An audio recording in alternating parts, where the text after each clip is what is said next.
Check, check.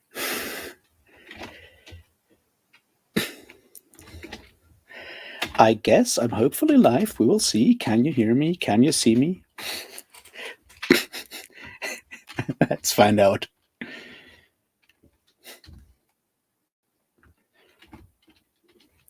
I'm working on this. I hope you can all see me. Check, check.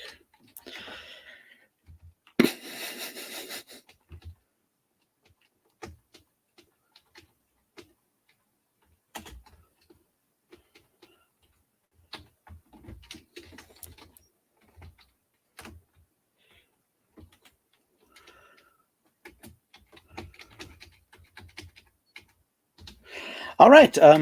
Welcome everybody to me being here. We'll just ramble a bit until we get everything started and so forth. But yeah, I made it because of all of you. I made it to 1,000 subscribers, and I figured it's time to do one of those Q&A things, which some people do when they pretend to be important.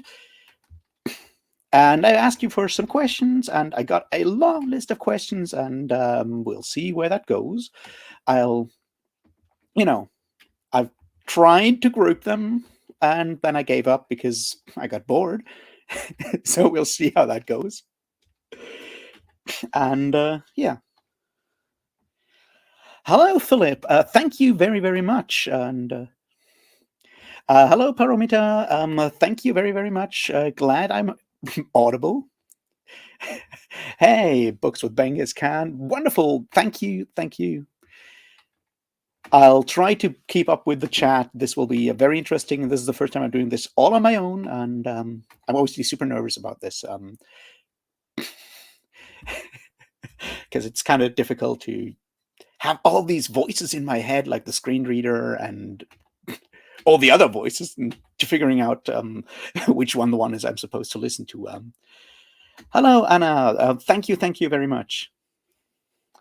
And there's Liam. So here's a quick update. If you are living in America and you have a lot of time later tonight, Liam's doing a live stream where he's playing one of these old D&D adventure, choose your own adventure books on his live stream. And if you have nothing else to do, I heartily recommend you go over to his channel at Liam's Lyceum in, 10 hours?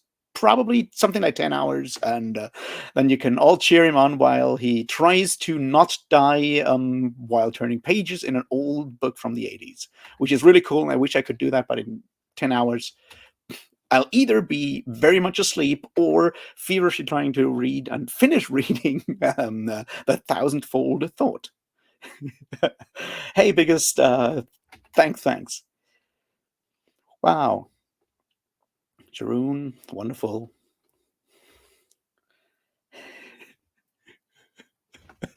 Yeah, thanks, Connor. Well, I mean, you could have said it like 30 minutes ago. Yeah, Connor was playing Dark Heresy, a role-playing game with John and me, and yeah, until like 30 minutes ago, and we were certainly not trying to fight mutants in a mine, and we certainly did behave like the excellent subjects of the Emperor that we are.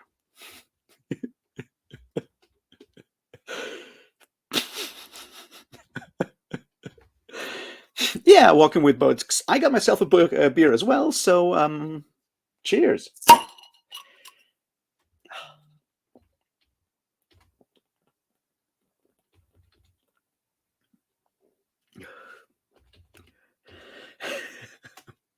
Paromita, you can totally ask more questions. Also, sorry for butchering your name. I'm really not good at this. Yeah, you can totally ask more questions. I'll try to get to all of them.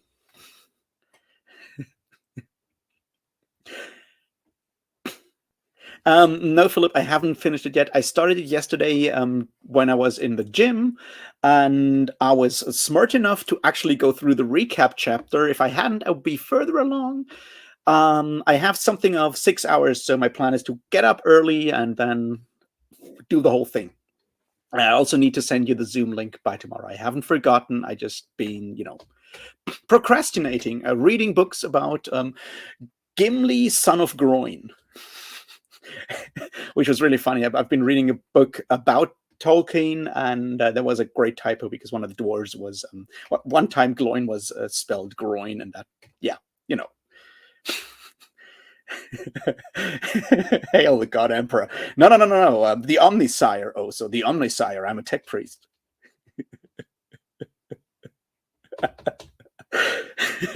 Wonderful. All right.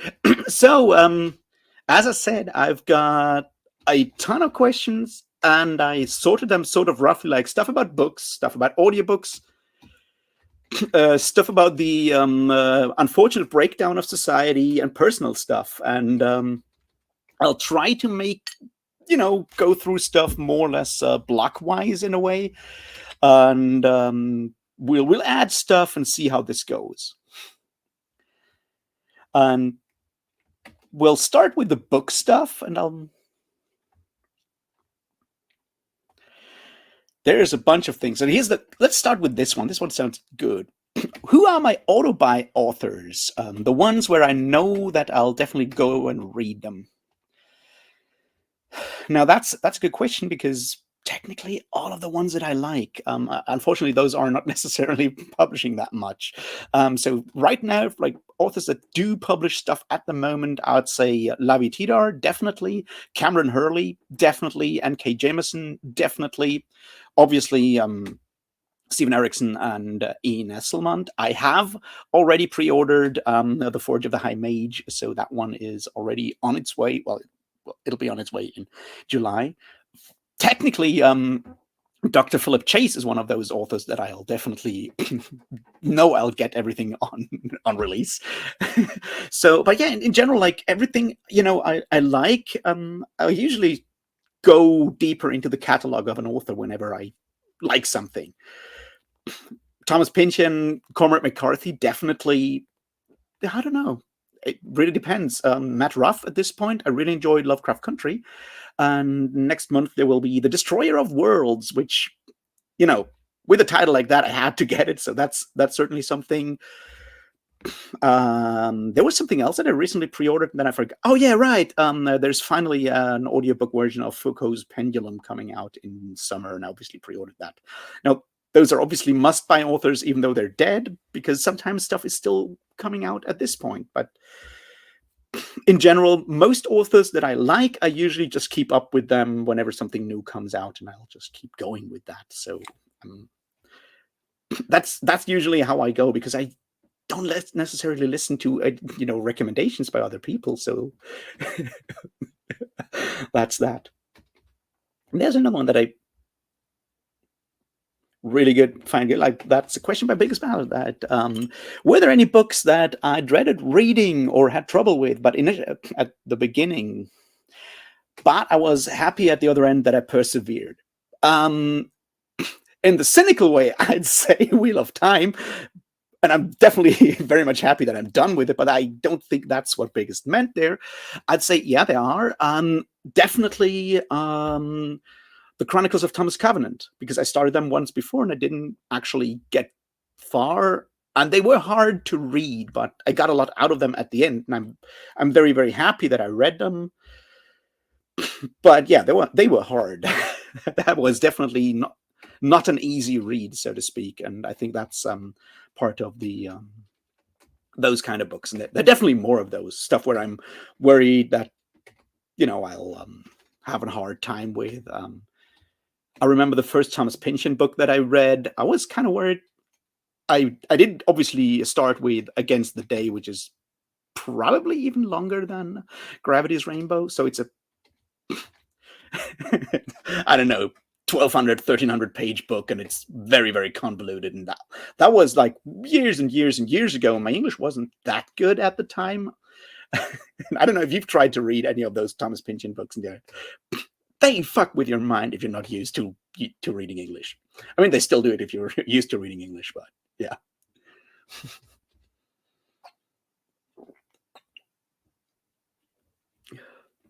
Yes, Philip, the author is very much dead.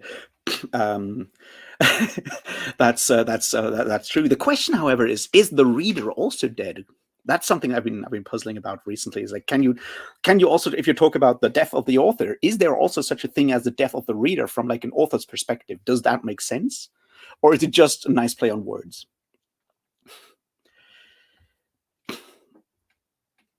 Yes, I read all English language authors in English. Genghis Khan, Ben. Yeah, I'm. Yeah, I don't know with my English skills. See, I've studied for a long time, and for my studies, I had to read a lot of English philosophers, 16th, 17th, and 18th century philosophers in English when they wrote in English, stuff like Thomas, John Locke, John Toland, those kind of authors, and yeah, I guess that helps with understanding English. And obviously, because I'm listening to a lot of audiobooks, that certainly does help with understanding and pronunciation, I guess.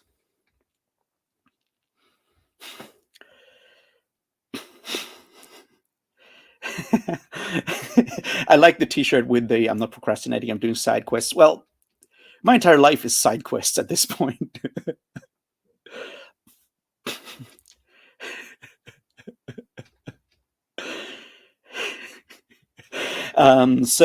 Yeah, then another question was like, have I ever cried during a book?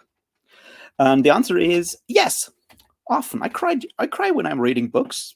The question, of course, is like, what kind of books make me cry? And it's kind of hard to do that, to explain that. I think one of the ones this year that I definitely cried after reading or near the end of reading them was last year, of course. Eversion by Alistair Reynolds. And yeah, yeah, John, you're right. The dead walk the earth, and so I guess the readers are dead. But yeah, Eversion by Alistair Reynolds. If you have read it, you probably understand what I mean. I really can't tell. Normally, I'm not, that careful with spoilers, but it's a kind of story that has one very important twist near the end, so I can't spoil about that twist and the moral implications from that twist. Very much did rend my heart and make me cry, among other books. So yeah, I cry often during books.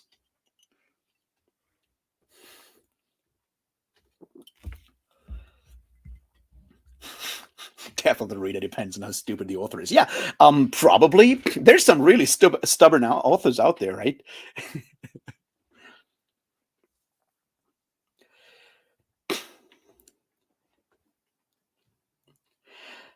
If I would substitute myself for one of the Fellowship, whom would it be? I think probably either Merry or Pippin. Um, probably Pippin. I think I'm very much like a Pippin kind of person. Um, because Pippin is the kind of character that does do a lot of stuff on gut impulse, and then has to face the consequences of his action, which is when he drops a rock in the well in Moria, or when he grabs the Palantir. Those are spoilers for Lord of the Rings in case you haven't read them, but I don't think Jolene is in the chat, so I guess we're safe. Yeah, Dan Simmons. No, he didn't make me cry. He made me yell and gnash my teeth and stuff like that, but he didn't make me cry.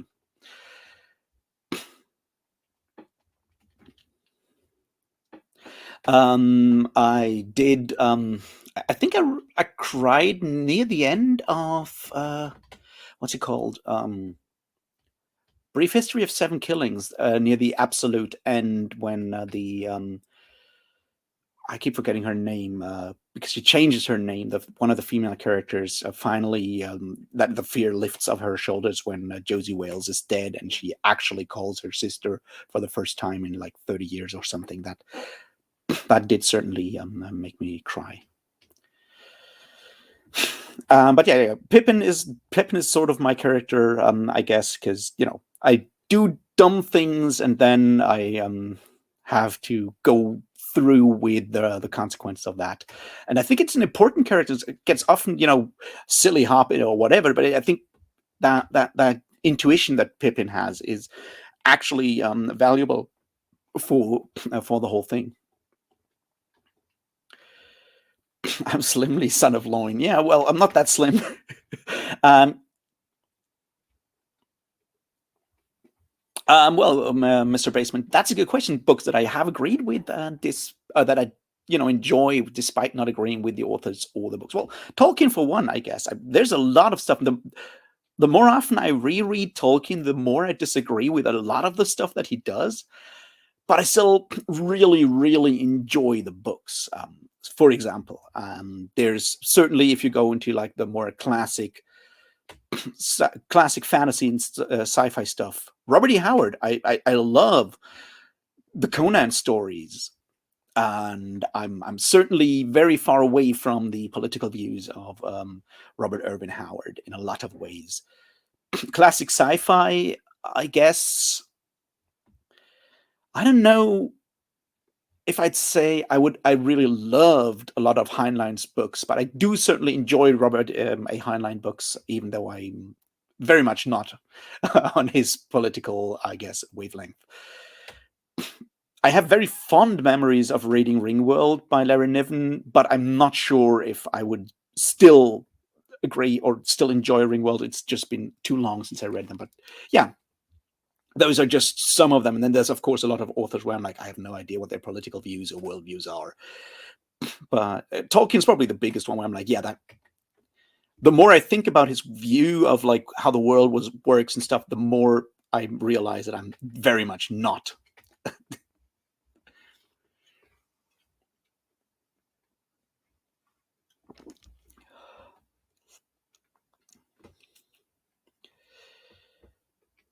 Oh God, Paramita.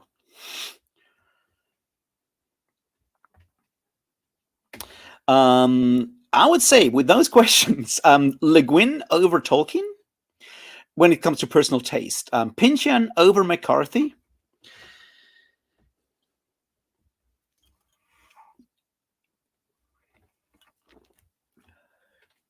I would say Hobb over Martin. I'll keep the Leiber versus Howard to the back because Liam asked that one as well, and he gave me like a third option. I think it was Moorcock. And Tidar or Jemison, that's a tough one. Because they do very different things. And it always depends on which read last. So at the moment, I'd say Tidar over Jameson, but that's a Jameson. That's a very, very tough one, though. That's a very tough one. And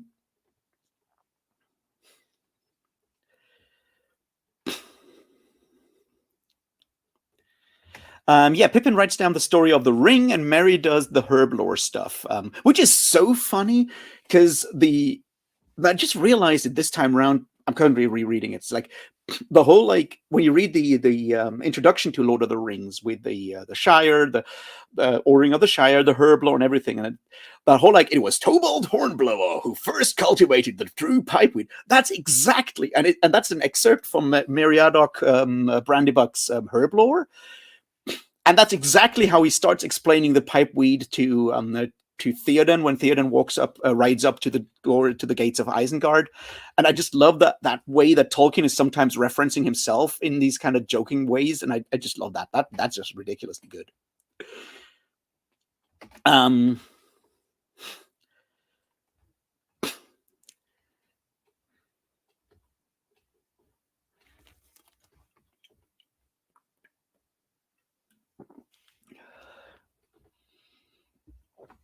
Hey, Kadja. Let's continue. So the Leiber versus Howard versus Moorcock.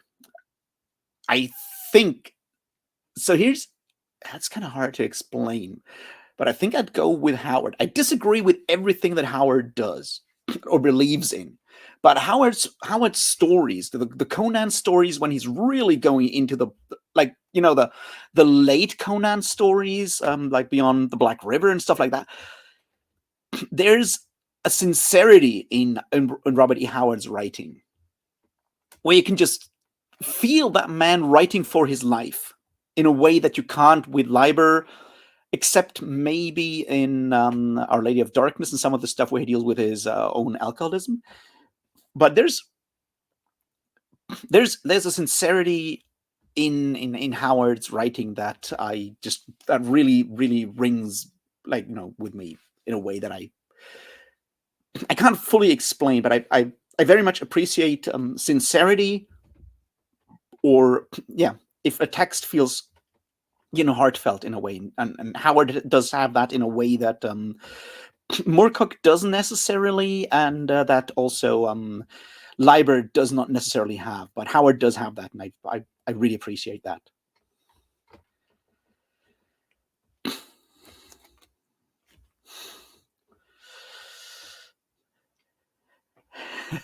Well, because do I prefer specific alcohol with specific authors? Yes, beer with everything, usually. Normally, like, I mean, that's the thing is, if I'm reading books, I don't drink alcohol because I try to concentrate. I usually drink tea while reading books. Although I remember reading John Gwynne last year and sitting in the sun and just drinking mead while reading John Gwynne. That did work pretty well.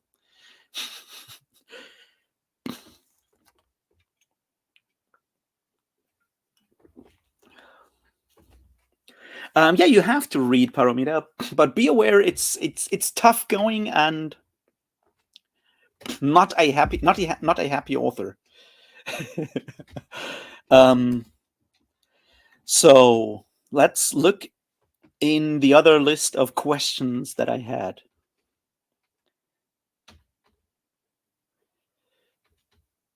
What books do I think are a good starting point for reading philosophy? Now, there's a good question. And we'll go to more of those kind of questions in a moment. Reading philosophy. It really depends if people want like an introduction to philosophy, and then like some sort of overview book is probably a good start. I have no idea which one to go with there.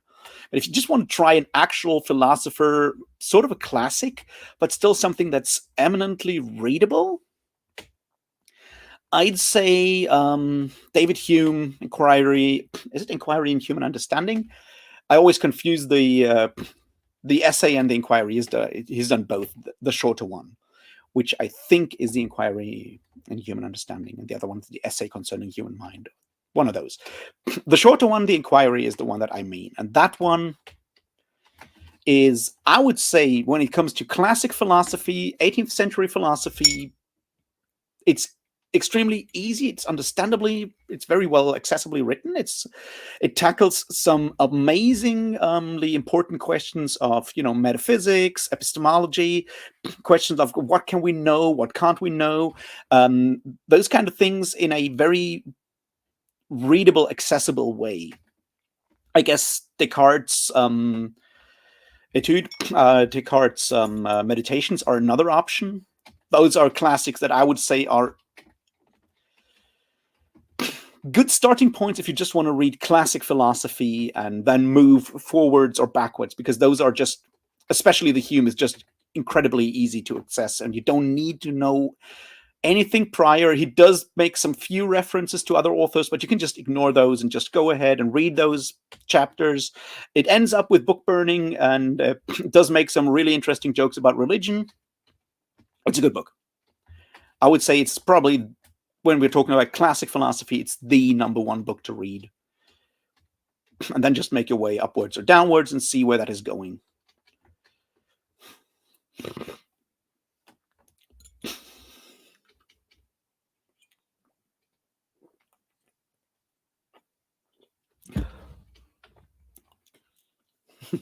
Yeah, with introductions to philosophy, Scarecrow, I'm not quite sure, because I started studying it at university, and that's where you just like do like an introductory lecture and then just start reading texts. I'm really sorry about that. Another like for modern philosophy, the one that everyone starts with when it comes to modern philosophy is Thomas Nagel. What is it like to be a bat? That's a short text. It's like an essay, 10, 15 pages, and it's an interesting, just if you want to see how modern philosophy works. And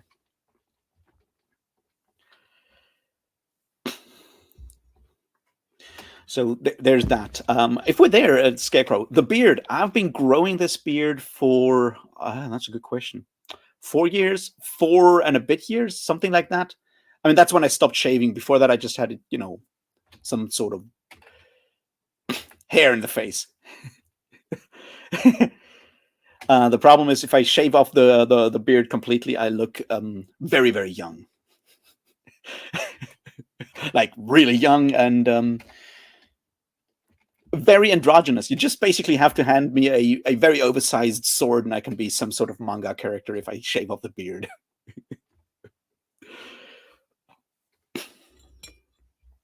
Yeah, let's go with that. What are my top 3 fantasy series?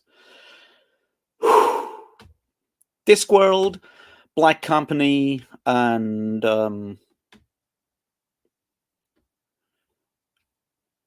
probably Malazan at this point.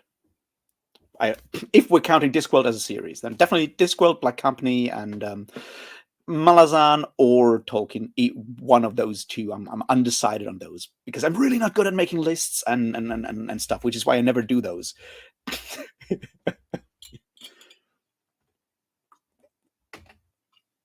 Let's move on that sort here in the list. What is, in my opinion, the most important work in fantasy and science fiction? We're talking most important. We're not talking best, I guess. And with most important, I'd say it is Lord of the Rings, whether you want to or not. The impact that book had in making fantasy and science fiction viable as novels, not just as short stories, accessible to, or not accessible, acceptable by snobbish people that thought fantasy and science fiction was for the plebs, basically. The way it made it acceptable for academics to look at, whether you want to or admit it or not. It's Lord of the Rings. You can't go beyond that. Like the way it made broad fantasy on the big screen, on the movie screen. Yeah, it has to be Lord of the Rings, whether you think it's the best or not. Doesn't matter at that point. And I don't think it's the best. I just think it's extremely influential, even for those who explicitly try to argue against it, which is valuable, but it is, whether you want to or not, it's sort of the pole star of fantasy in a lot of ways. The thing to navigate by.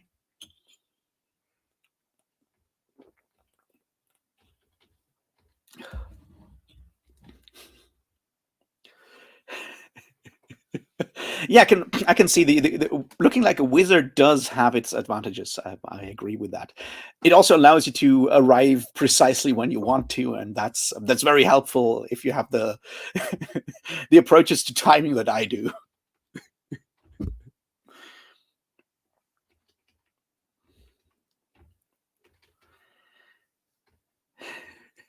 Why is young a problem? I don't know. I look like 15 and being asked for like a passport for an ID every time I want to buy beer is definitely a problem.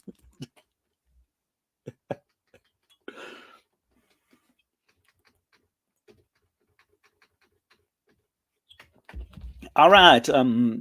What else do we have? There's more of these, like my top. What books or series are in my personal canon of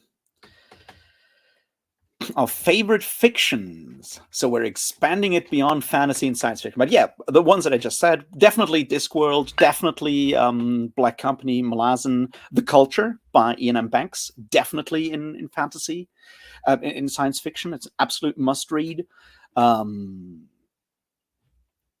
Then, oh gods. Certainly Umberto Eco. Probably I'd go with either Prague Cemetery or Baudolino at this point. Thomas Pynchon, guess Against the Day over Gravity's Rainbow. I personally really, really enjoy what's the one, Inherent Vice. But if I have to pick one, I'll go with Against the Day because it's longer. Not Mason and Dixon, even though it has the Were Bieber versus Stig, the Swedish axeman wood chopping contest, which is one of the funniest things I've read in serious literature ever. Oh God, there's so much out there. Classics should also be in there, I guess. Definitely, Don Quixote is an extremely important book to read. Tolkien, oh God, there's so much. I have not yet tackled the moose.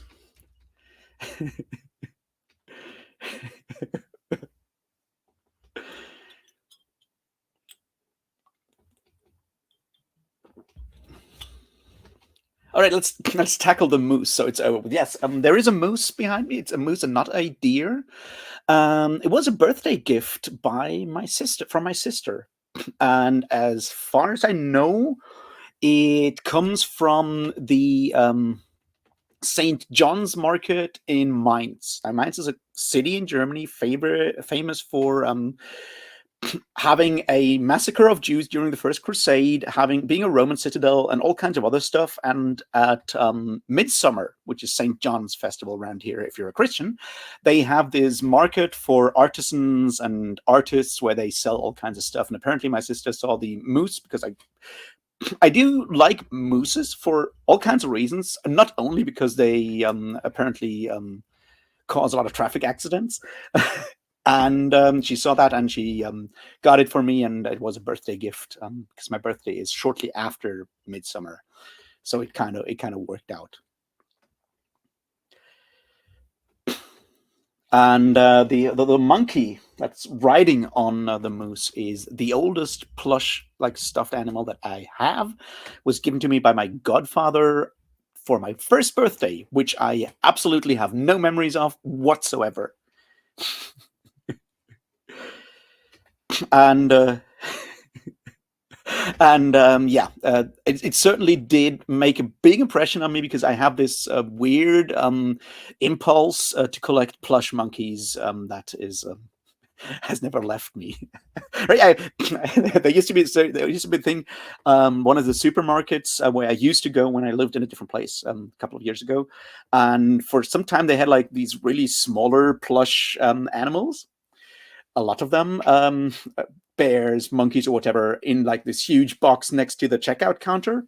You know, where when small kids are whining, and then the parents just buy them a cheap plush stuffed animal, so they have, so they basically shut up. And the problem was that they didn't sell that well, so the price was dropped again and again. And every time I was standing there in line waiting to buy my, I don't know, stuff I bought, like food, for some inexplicable reason, another one of these plush monkeys ended up on on that conveyor thing, and I think I have 5 of those. So yeah, there's a weird and inexplicable thing with plush monkeys. Yeah, that's too. Mainz has the Mainz I mentioned. There used to be like they're a cartoon kind of garden gnome style dwarf kind of cartoon thing that used to be for one of the German television stations. They do stuff there. Yeah, because Jurgen Klopp did start out with Mainz before he moved over to Dortmund and then over to whatever that thing over there on that island is. Liverpool, I think. Be careful here because I know shit about football and Biggest is a fan.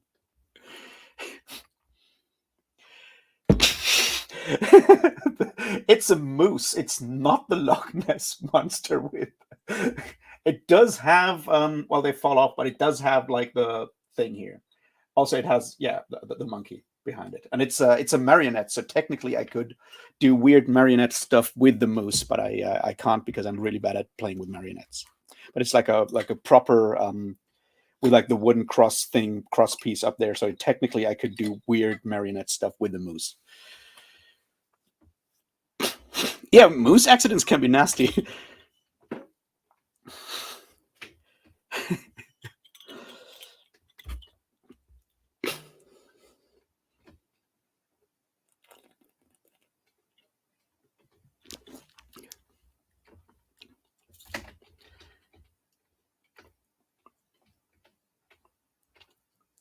That one book intimately and 100 superficially. I don't think that's a Donna Tartt quote originally. I've read it in all kinds of ways, but yeah, it really depends.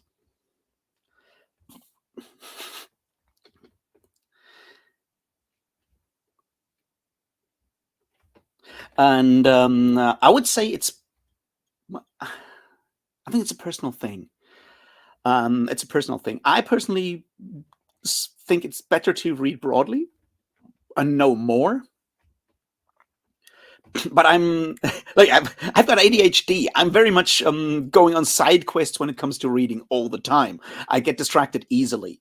I know there's people who really want to specialize and dive deep into one thing as deep as possible, and I think that's equally valid. It really depends on what you want to do. I personally like to read broadly, although I do a lot of rereading as well because I'm bad at reading, at following advice or recommendations, so I end up reading the same stuff again and again. Yeah, moose are really dangerous. They're also like super fucking huge.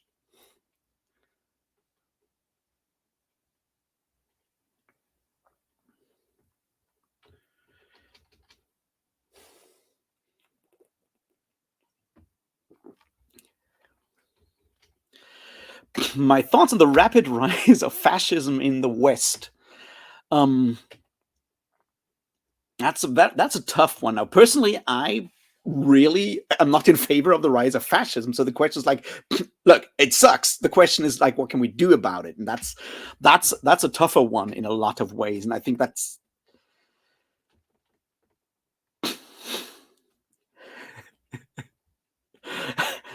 thanks for the non-Western perspective there, Ruth, and I'm very happy for that. You're just in time. We're talking about fascism. Yeah, I think, look, fascism sucks, but the problem is that fascism happens for very specific reasons, and those are capitalism going wrong, and it's important to understand that. Because while fighting the symptoms of fascism, which is, fascists on the street, and I'm very much in favor of that all the time, we also need to make sure that we take away the preconditions that will lead to the rise of fascism again and again. Because the problem is that fascism is the easy answer for a very specific problem, which is life's fucking complicated and sucks for us. So what can we do? And the easy answer is let's just find someone, beat them up, and kick them out of our country and make our country great again, which doesn't work. But the problem in the beginning is real, or the perception of the problem is very much real, and we need to tackle that in the long run. And I think that's part of where the problem starts with. I've been thinking a lot about that recently. I've been rereading Umberto Eco's The Prague Cemetery, which deals with the writing of the Protocols of the Elders of Zion and general occultism and conspiracy theories in 19th century France. It's a fantastic book. I've been struggling to make a video about it for like a week now. I hope to finish it tomorrow. Hopefully, it's brilliant, but it shows a lot of these things with the distance of a bit over 150 years, roughly 150 years to 100 years, something like that.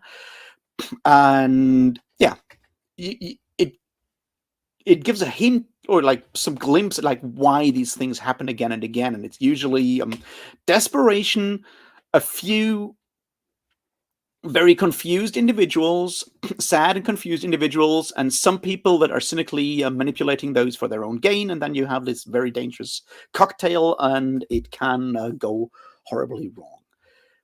On the other hand, I'm not sure how if I would talk about a rise of fascism in the West per se. There are countries where that is definitely happening in a way that is concerning to me. But there's also other places where I'm like, yeah, it's the same shit. But Germany is not necessarily on the verge of becoming a fascist country. Hungary and Italy are different cases, and so I think it's important to look at that in a bit more nuanced in a way. Yeah, so I was going to come to that. The capitalism part is definitely to blame for the snowplow problem in your city, because Yeah, if you have bad snowplows in your city, because, and I don't even know which city that is you're talking about also, but apparently there are has okay, so the problem is apparently with Oso City that the snow plowing company they have is not the best one they could have gotten because of cronyism and stuff like that. And yeah, that's part of the issue, because capitalism is part of the problem. The other part is that obviously individuals within capitalism are going to try to maximize their own profits at that point, because if you grow up in capitalism, if you internalize capitalism, then maximizing profits for you yourself is the thing you're taught as is good. So you might just go down that route, which is bad, because it means that the snow is not properly plowed. Also, why am I thinking of the snowplow man thing from Simpsons now?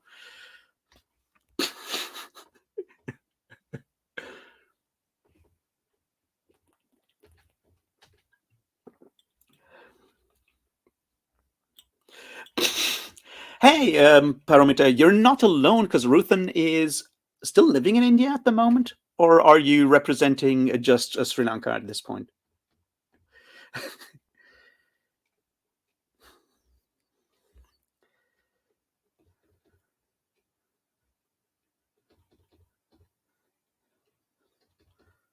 Oh, the video games, Scarecrow. Yeah, that's an interesting thing. I haven't played any video games in a long time. I know that accessibility has gone up a lot.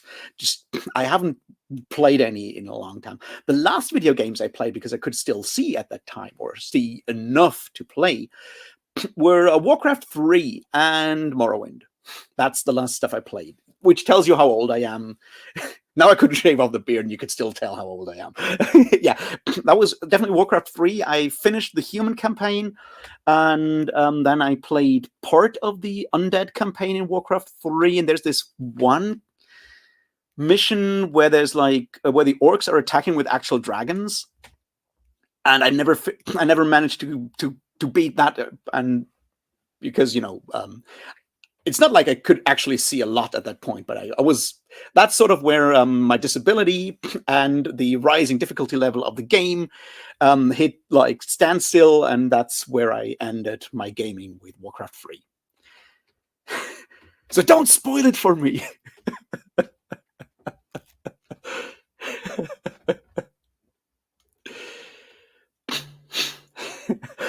So yeah, that's my video games career, and yeah, Morrowind. I never finished Morrowind either, but yeah, that's sort of when I stopped playing stuff. Played a lot of Baldur's Gate and Baldur's Gate 2 and Icewind Dale, those old AD&D computer games. Neverwinter Nights, that stuff. And Civilization. Probably the game I spent the most time in is Civilization, when you're like, I'll just play one more round, and then it's like 4 a.m., 5 a.m., and yeah. You're just inventing Leonardo's workshop or whatever.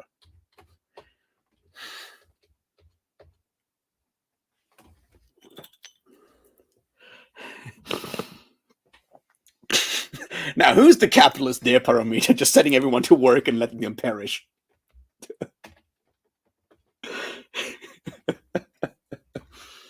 Now, Tetris, I was never good at Tetris.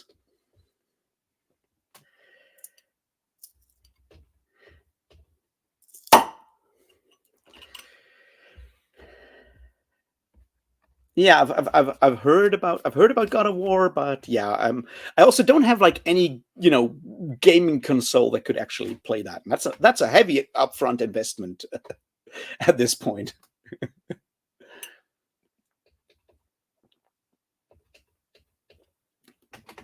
I don't think I'm allowed to say that, but I'm very much approving with the way your city is handling those voices. Also, let's let's keep it at that. What are some of my favorite non-SF and F stories? Well, I already said definitely Umberto Eco. Cormac McCarthy. I haven't mentioned Blood Meridian yet. Yes, Cormac McCarthy, definitely that kind of stuff. I'm not necessarily a huge fan of a lot of historical novels, so I'm always careful with that. But the stuff Echo does, stuff Thomas Pynchon does, stuff Cormac McCarthy does. Michael Chabon, I haven't mentioned Michael Chabon yet either, which is definitely a mistake. I did really enjoy the Amazing Adventures of Cavalier and Clay. That was a fantastic book. I did also appreciate what he does with Moonglow, which is a very, melancholy kind of book. If you haven't read it, it's basically sort of semi-autobiographic when he's basically talking to his father, and his father is telling him all these stories of his time in Germany during World War II as a soldier and stuff afterwards. When he's meeting people with his work and so forth, and it's very much, the question is always like, which part of those stories is true and which part is not. It has a fun scene with Werner von Braun pissing into a potted plant at a convention. It's a great book, but with all that melancholy, because his father's telling him these stories while he's on heavy painkillers because of his cancer. So it's a sad book, but it's also a fun book with that like fantasy, and that is that very heartfelt tone. That Michael Chabon is one of those authors for me where I'm like, no matter which book I read, there's authors that have this very tender way of approaching their characters, that very warm, heartfelt way of writing characters. Michael Chabon does have that, even in a book like the Yiddish Policeman's Union, which I really, really enjoy. Even there, you have that warm feeling. Michael Chabon has this warm feeling for me. It's a weird way to describe an author or a book, but Michael Chabon does have that, and it comes through very heavily in Moonglow, which I really appreciated. Also, Michael Chabon, I know I talk about it far too little. If you get a chance, read Gentlemen of the Road by Michael Chabon. Especially Liam, you got to read this. It's Michael Chabon paying homage to Fritz Leiber and Pfaffer and the Grey Mouser. And the working title for the story was Jews with Swords. And it's a historical novel or novella of two Jewish mercenaries getting involved in the kingdom of the Khazars. It's got elephants. It's got horse thievery. It's got Vikings. It's got everything. It's a short story. It's incredibly fun to read because of Michael Chabon's sheer skill with words, and it's got this like fine irony that you get in the best Fritz Leiber stories. It's just fun as hell. I would say both, especially Liam and Philip Chase. You need to read this story if you haven't read it. I'm sure you'll love it. It's brilliant. It's a short story. It's got like, I don't know, 150 pages to 200 pages, something like that, and it's absolutely brilliant.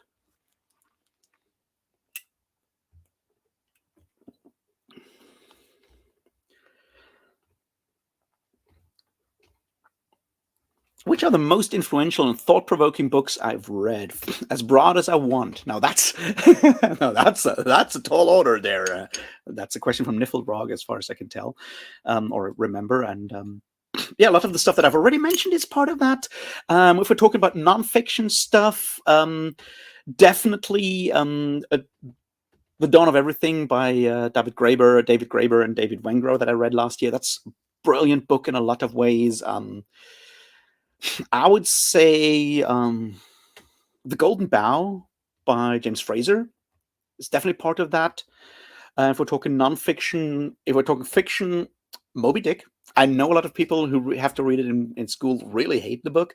I read it like voluntarily. It was one of the first times when I returned to audiobooks and stuff after school, when I started university, and I'm like, I've got to read books, and I started listening to audiobooks. And one of the first things I tackled at the time was Moby Dick in English.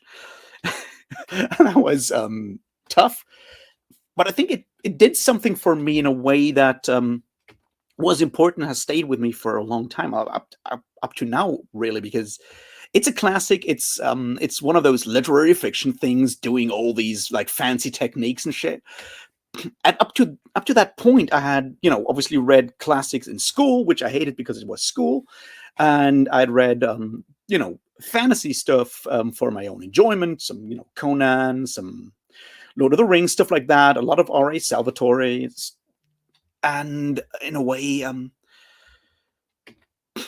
Moby Dick just like opened up the like really tore away that veil of my eyes, and I'm like, wow, all these things are possible to do with words and literature. Like, this shit's powerful in all kinds of ways. And there's a scene in Moby Dick where they're I think they're rendering like part of the one whale they've killed, and like they're like rendering the fat into oil or something. And there's this scene where they like driving into the storm, like driving somewhere, and it describes how Captain Ahab is standing there in front of like this huge furnace where they're boiling that stuff in the night, and the all the sparks flying around him, and it basically looks like he's slowly like they're riding into that like fiery maw and stuff, and it's cheap effects in a way, but it was sort of the first time I realized that you can do all of these powerful things with words in a way. And I'm like, wow.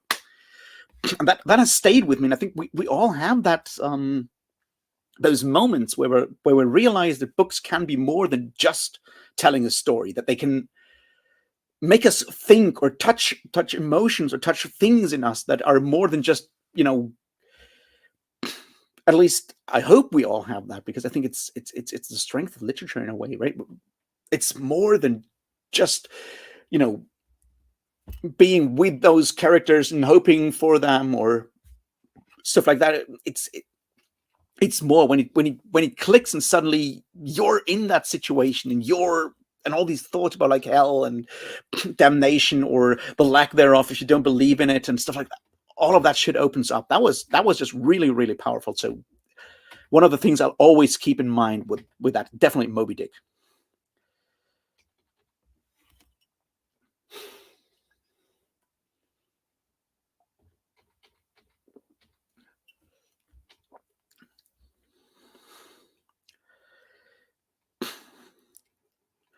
Oh yeah, bye, Philip, and yeah, we'll talk about the thousandfold thought tomorrow. Oh, and hi, Ori. Thanks again for that really long comment on the Neon video. I really appreciated that. I gave a short comment back, and I'll check out those other stories. I'm very excited about that. And I'll have to look for Neo Neanderthals next time I'm in Haifa, which I think will be next May. Scarecrow, yes, Conan is worth reading. Maybe not all of it.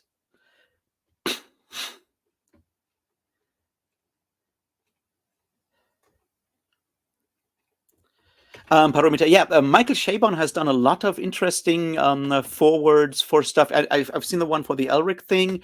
He's done one for Franz Bengtsson's The Long Ships, which is the best Viking historical novel out there that you should definitely go and read. In Swedish, it's Röder Orm. In English, it's The Long Ships, and it's a fantastic story. It's written in the 40s. It's about a guy, Orm, who goes a Vikinging and ends up imprisoned in Muslim Spain, and he comes around a lot throughout the stories. He gets around, and it's super fun. It's got a Jewish character, a positive Jewish character written in a Swedish novel in the 40s. It's a fantastic book. You should go and read it if you're into Vikings. And Michael Chabon wrote another one of those very lovely forwards for that, and I think that's what I appreciate about Chabon. Is like he loves fantasy, and he takes every opportunity to show that, and that's not something you see a lot of with those serious literary authors in a way, and I do appreciate the way he does that.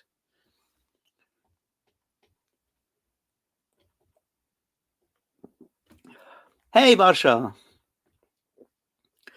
Oh yeah, Denise. Yeah, Röder Orm is the best. I love it. I wonder why why no one reads it, but I've heard in Sweden it's very big, or used to be very big. Oh yeah, Liam, I'm sure you'll love it. It's great.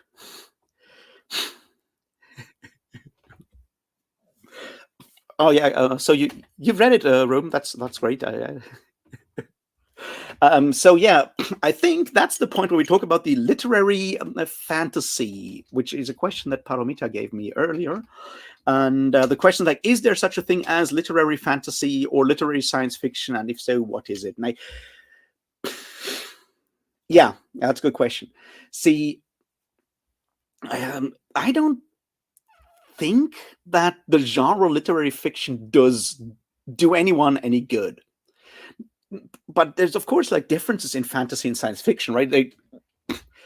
Within the genre, there's a lot of differences where I'm like, this is more complex. This is leaning towards some trends. This is leaning towards some other trends. And that's certainly the case. And that for me, that goes into like a larger problem that I have with fantasy and science fiction, right? Fantasy and science fiction as what some people call genre fiction, which always seems to belittle it. There's unfortunately a bit of a truth to that, and that is that a lot of authors within fantasy or science fiction or other specific genres as well, I imagine, are fans of the genre and nothing more. And I think that's a problem, right?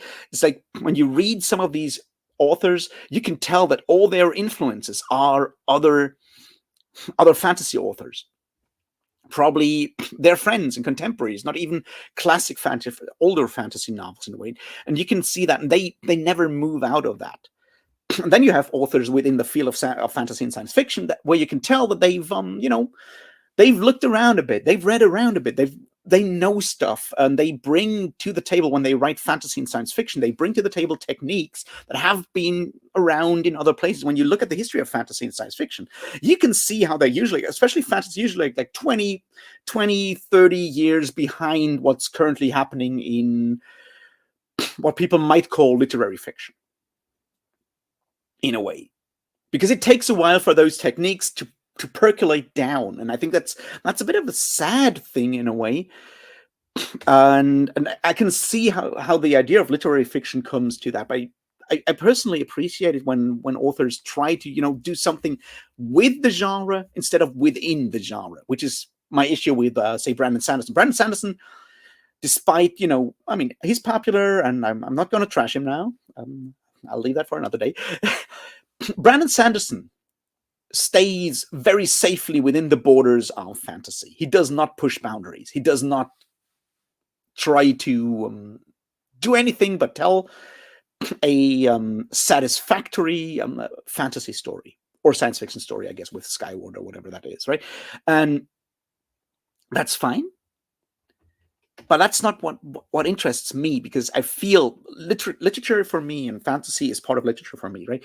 Or art. Art is a dialogue. Art is a conversation. Art is a discourse. It's an ongoing thing, and such authors have nothing to add to the conversation. They don't add to the conversation. They're just the chorus, but not like a tragic chorus in Greek tragedy. They're just like the echo, is like, in a way, in that. And I think that's a problem. But I feel if we call the boundary pushers, if we call them literary fantasy, we enforce that artificial divide between, like, that quality divide that is, I'm not sure that's what it is. And that's sort of something I've been struggling with for a long time. Is like, is complicated boundary pushing stuff objectively better? And I'm not quite sure if that's the case, because objectively is kind of difficult to say. It's what I'm interested in, because I get bored by stuff that I've read before, in a way, unless it's a book that I enjoyed and I'm rereading it. But you know what I mean? And that's sort of where I'm struggling with that term of literary fantasy or literary science fiction. It makes me angry because it sounds elitist, and then I want to punch someone in the nose. But at the same time, I appreciate people actually going and doing something with the genre. That's if that makes any sense. It's complicated, and I'm certainly wrestling with it. A modern classic from this century. You mean like the 21st century, since 2000?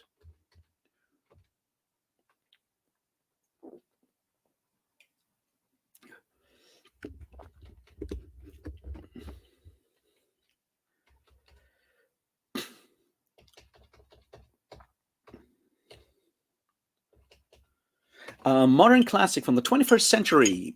I would say the Broken Earth trilogy by N.K. Jemisin is, and that's a good question because someone else asked me.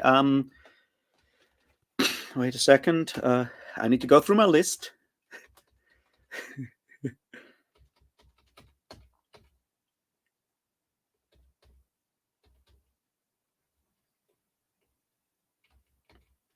God.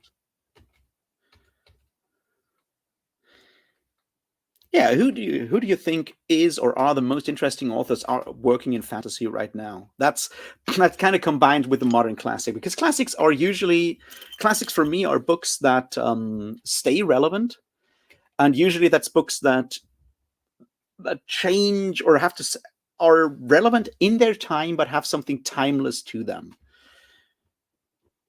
And I would argue that yeah, N.K. Jemisin's Broken Earth trilogy definitely fits that bill a lot.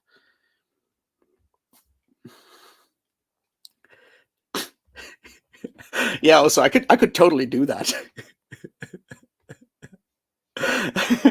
So yeah, N.K. Jemison's Broken Earth is definitely a modern classic from this century, from the last 10 years, really. But I would still hesitate. Yeah, I'll say this will still be relevant in 50 years. That's I'll just say that. Other authors that I think are really interesting these days are definitely Lavi Tidar for me, Cameron Hurley, fascinating. Catherine Valente is another one. I feel like Anne Leckie has the potential, but I've only read the ancillary, the Imperial Raj series, so I need to read more of their stuff to figure out how I feel about it.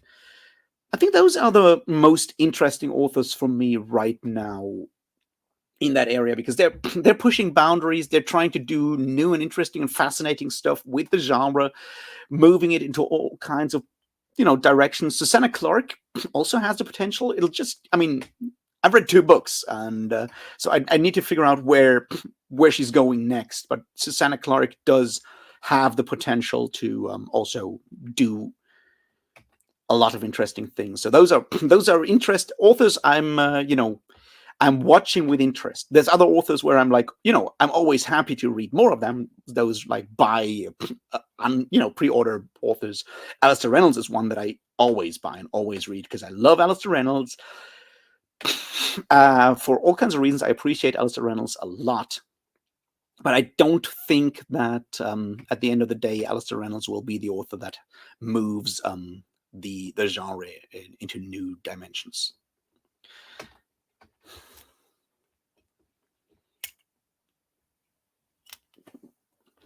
Yeah, Max Gladstone. I haven't read Max Gladstone. I should probably do that at some point. Matt Ruff did some interesting things. Yeah, I know you'd agree with Susanna Clark, Paramita. I'm well aware of that. But yeah, I think Matt Ruff's what he did with Lovecraft Country was interesting in a lot of ways. Marlon James has the potential far beyond just fantasy literature, obviously, because I've only read his Brief History of Seven Killings, and I'm going to read the Book of Night Women next. It's already on my phone as an Audible book, and it's read by it's narrated by Robin Miles, and that makes it absolutely brilliant.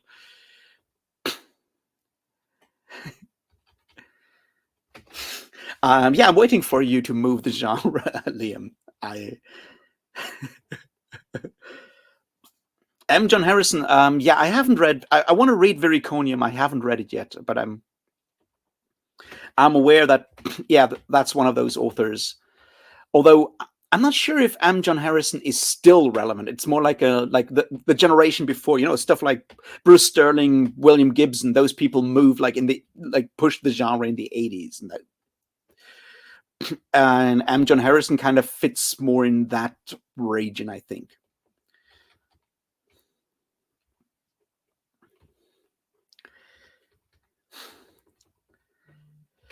Um, I kind of lost the track there for a second. Let me think or look for a random question. I think I was in the middle of saying something, but well, who cares?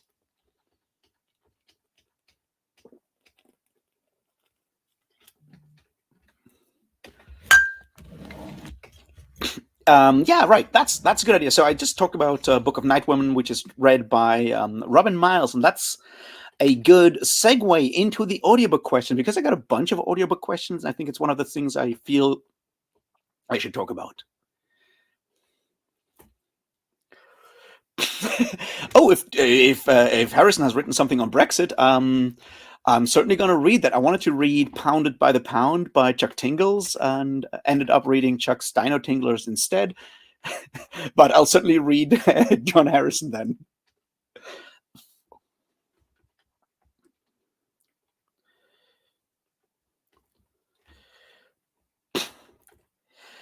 All right, the audiobook questions. Do I have a favorite narrator? There's a bunch of them. Let me check.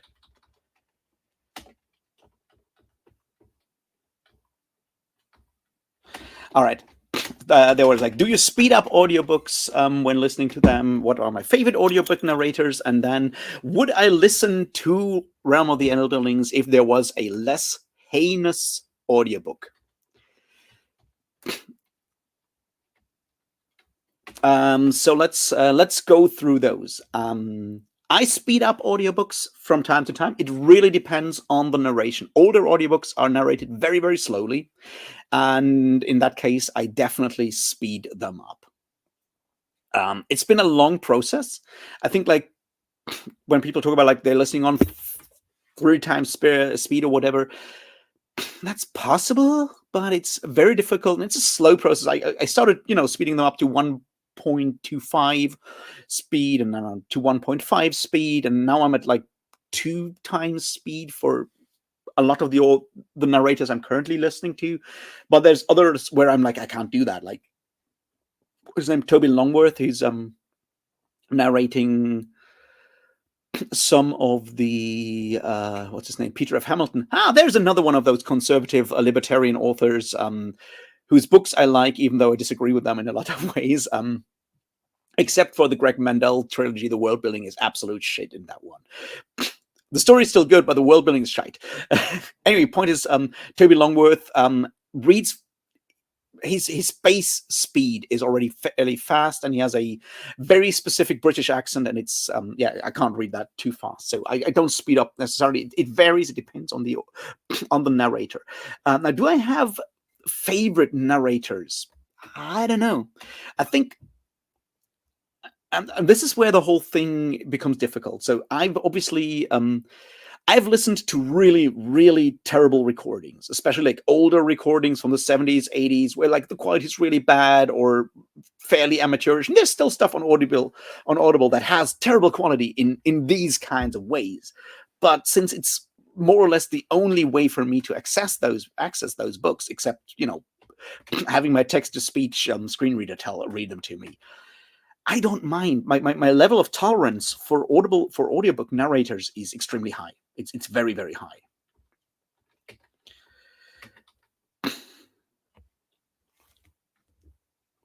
And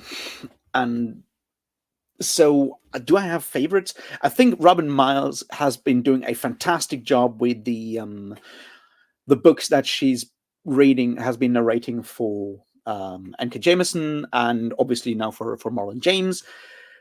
I think it works because those are books written by Black authors, and Robin Miles has a unabashedly Black accent or a dialect in a way. There's obviously that issue that you have when like white people are faking weird accents because they're written into the book or something, and Robin Miles obviously, well, she's Black, so that's that works. It's authentic, is what I'm saying. Especially with something like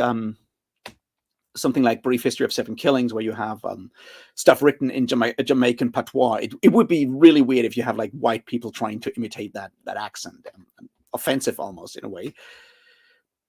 And that's certainly one of those things where I'm like, yeah, there's great narrators out there, and it depends on how they fit. I do really appreciate what Nigel Planer has done for Discworld. I do love that.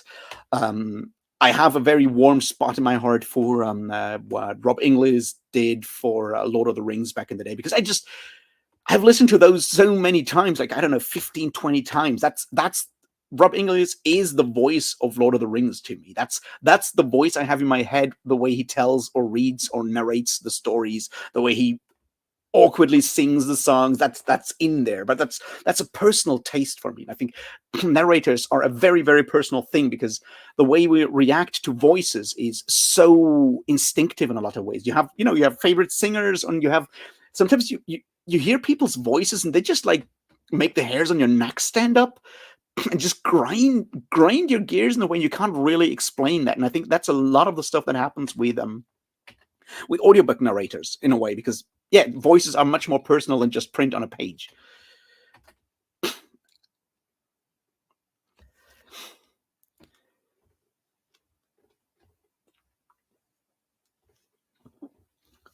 Oh yeah, China Mieville, now that you're mentioning him, he's another one of those authors where he's one of the most interesting authors currently out there when he's writing fiction and not just talking about the Communist Manifesto, which is still important, but not a fiction book, sadly. I mean, no, I'm happy it's not a fiction book, but I would appreciate China Mieville going back and writing also some more fiction, because I like his fiction. Point is, would I listen to Realm of the Underlings if it had a less heinous narrator? Look, I've listened to the first two trilogies and I have no problems whatsoever, neither with Anne Flosnick nor with Paul Bamer. Are those the best voices I've ever heard? No. Are those the worst? Not by a long shot.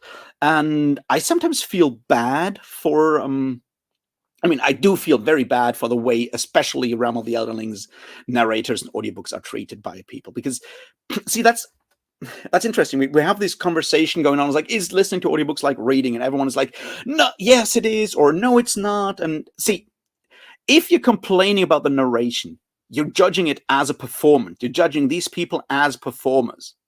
And then it's no longer like reading, because then there's a difference. And I personally treat audiobooks like reading because I have to. I'm aware of differences and stuff like that. But I'm also aware of the fact that, these people are chosen or paid by a publisher. They're paid like shit. They're not paid very well. They're doing this stuff because it's their job. They paid measly wages, if wages. I guess most of that is just like a flat fee and shit. They don't earn anything of that. And then people are just tearing them down and calling it heinous or whatever. And that just like makes me angry, because it's not their fault you don't vibe with their voice. It's not their fault that they weren't given like a pronunciation guide by the publisher. That's not their fault. And that just makes me angry when people are shitting on narrators and talking about like how that voice, that narrator is shit. It's like, you don't vibe with it. It's your problem. It's a luxury problem. You can just go and read the book. I can't. I'm fine with what I got. It's good. It's unabridged. Trust me. There was a time when unabridged was not the standard, where people abridged audiobooks. That's what I'm concerned about. And the whole like heinous narration. No, I don't hear that. I thought it was fine. It was, yeah. It's not the thing I dream about at night, but it's a solid narration, and that's more than other books get. So I'm very happy with that, and I feel like being mean to the narrators is not a nice thing to do, because those are not high paid actors where you're like, yeah, that was a shit performance. It's like, no, those are people doing this under high pressure, probably having like one take or two takes maximum per chapter, shit like that. I don't like that.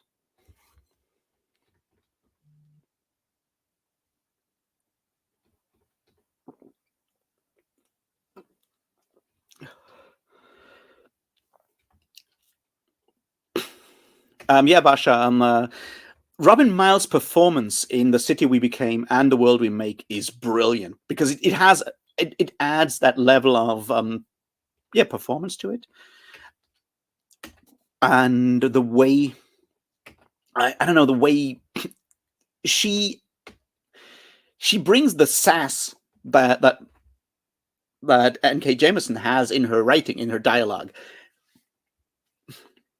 Miles brings that sass out even more, and I really, really love that.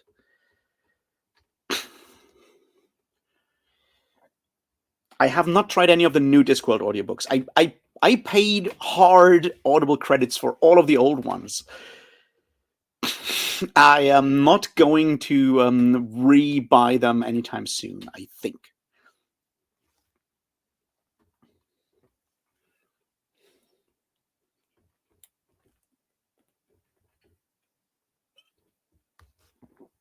Do I like poetry?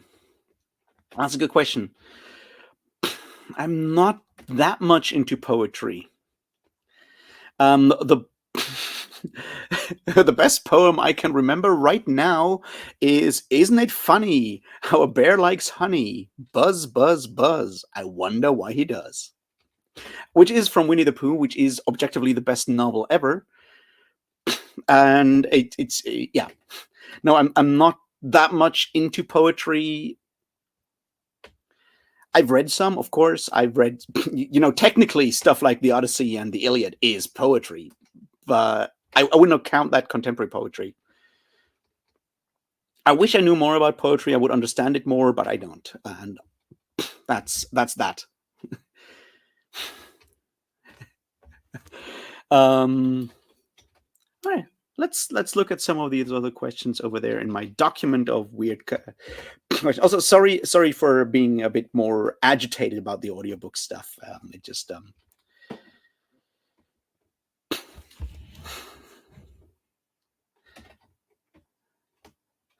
Liam also asked the one about the poetry. He's like, no, I'm not big on poetry.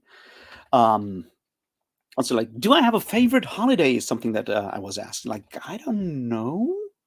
A favorite holiday? Not necessarily. I feel like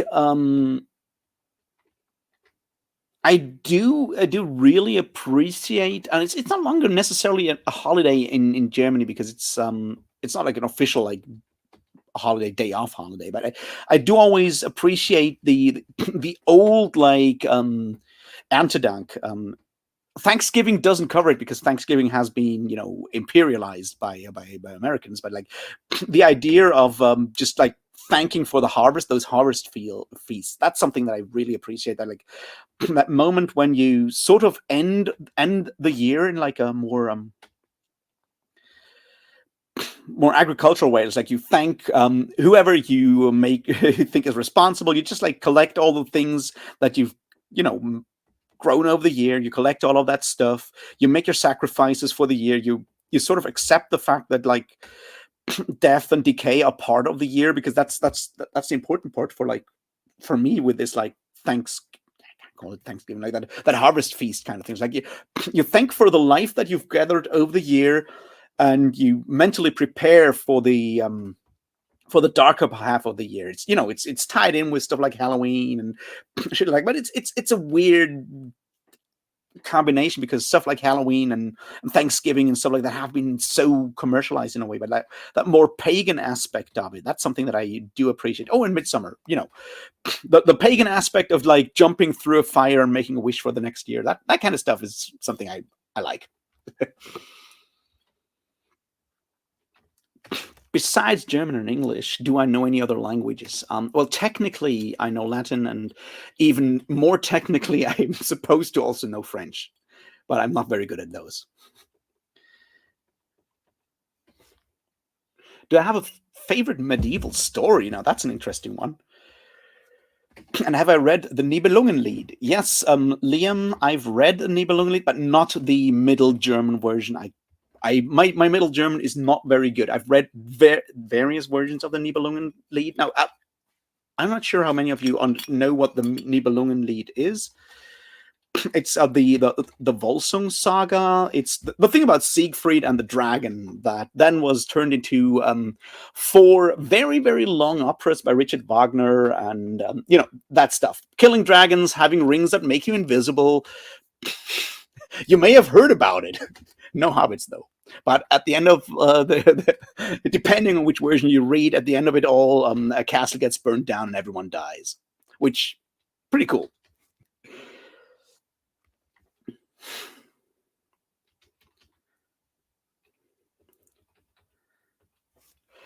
So yeah, I've read various prose versions of it, but the Middle German Nibelungenlied, I can't get beyond like the first couple of lines. You know, the uns ist in alten Meeren von Wunders viel geseit, von Rittern, Lobbewehren und großer Arbeit, and that's sort of where my knowledge ends, which basically means that in olden times we have like wondrous things have been told us from knights, honorable knights, and great labors, and beyond that, my Middle German ends, and so forth. So there's my Nibelungen credibility. I did, however, release a 3-vinyl, 2 CD album, The Song of the Nibelungs, by Italian power metal band Wotan, which is a concept album about the whole thing, and starts, well, I mean, tells the story of Siegfried and the whole thing with, yeah, slightly relying on more on the Wagner version, I think. Yeah, I've done that, and we took those early lines from the Nibelungenlied as part of the cover design to have them there. So there's my secret credibility. Oh yeah, and I did actually witness a performance of all 4 parts of Wagner's Ring of the Nibelungs opera. It's the first one, the gods. It's Rheingold, Valkyrie, Siegfried, and Twilight of the Gods. That's the order. So yeah, I did actually see all 4 of those in the opera, and they're like 4 to 5 hours each. It's certainly a long thing, but I did manage to sit through all of them, and they're impressive. Also, yes, I'm aware that Richard Wagner was a raging anti-Semite and a lot of other things. But yeah, I did certainly. It was still impressive to see that in the opera, and I also saw the Flying Dutchman and Lohengrin in the opera house. It's my dark side. I actually have education when it comes to music.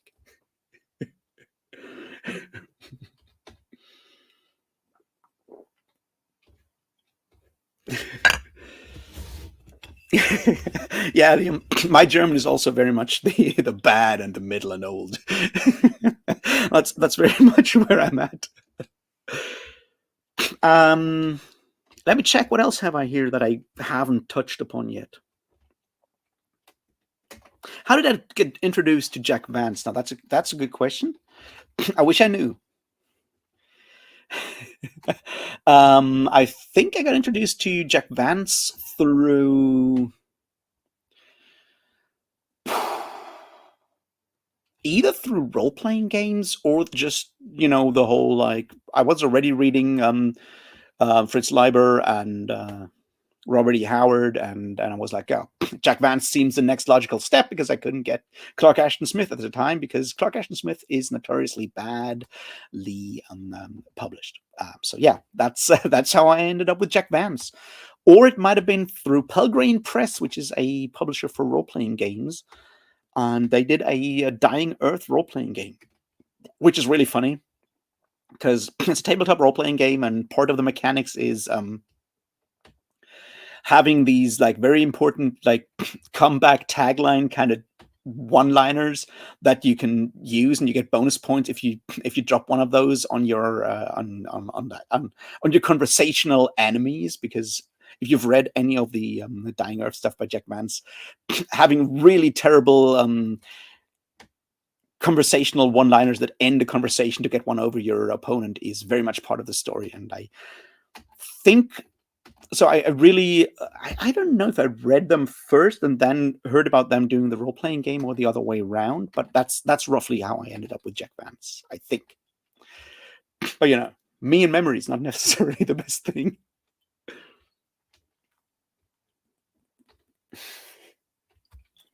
What makes a book a classic is another one of those questions that I find here.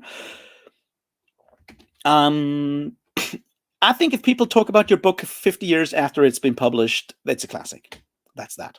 The term classic is overused. We use, and I think that part of the problem is like the term classic has connotations that are more like, yeah, the classics are good. They're like more valuable. They're more insightful. They're more intellectual, more elitist. And I don't like that. If your book's around for 50 years, it's a classic because, people still remember it. That's that.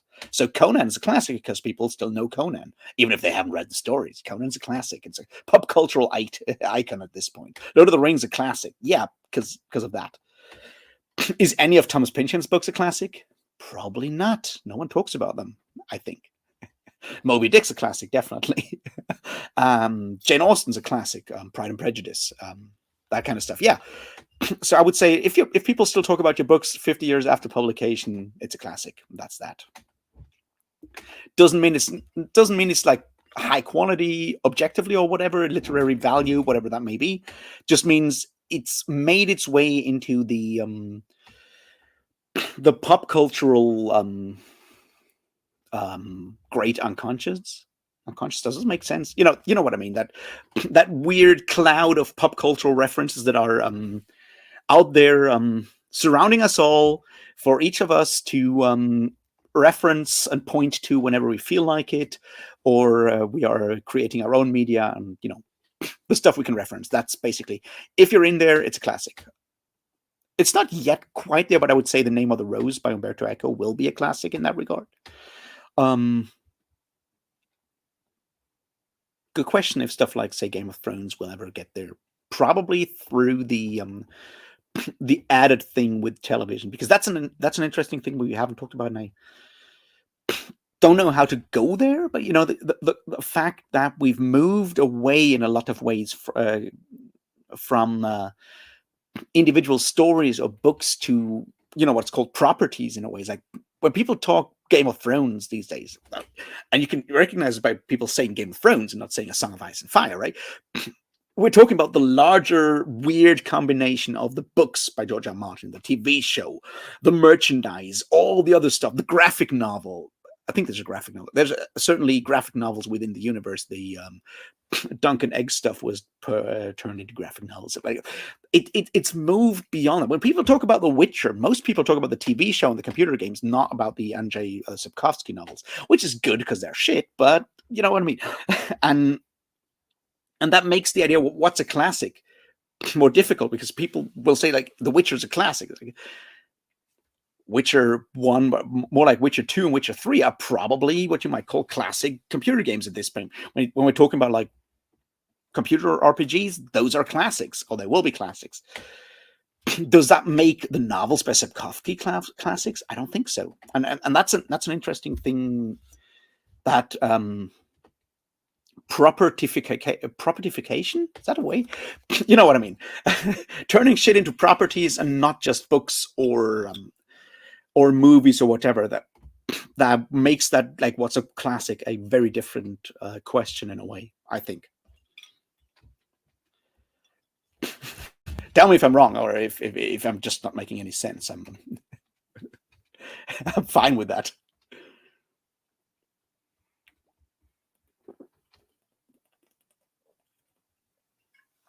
And when we're talking about The Witcher, so here's the thing. Yeah, the Iliad is classic. Yeah, of course the Iliad is classic. No biggest. I don't know any line in a book that made me stop and never go back, because I have finished every book I've ever read. Sometimes it took me a while, but I finished all of them.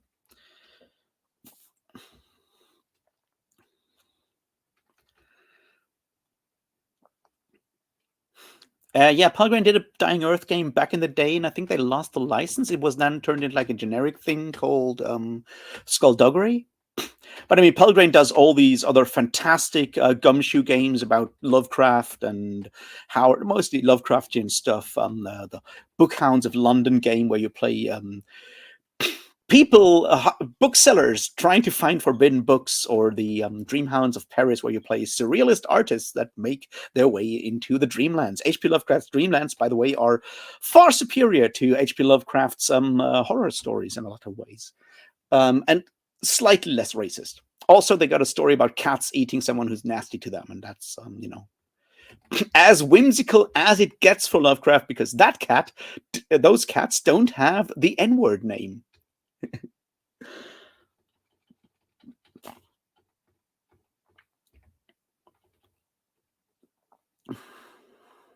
My favorite booktubers.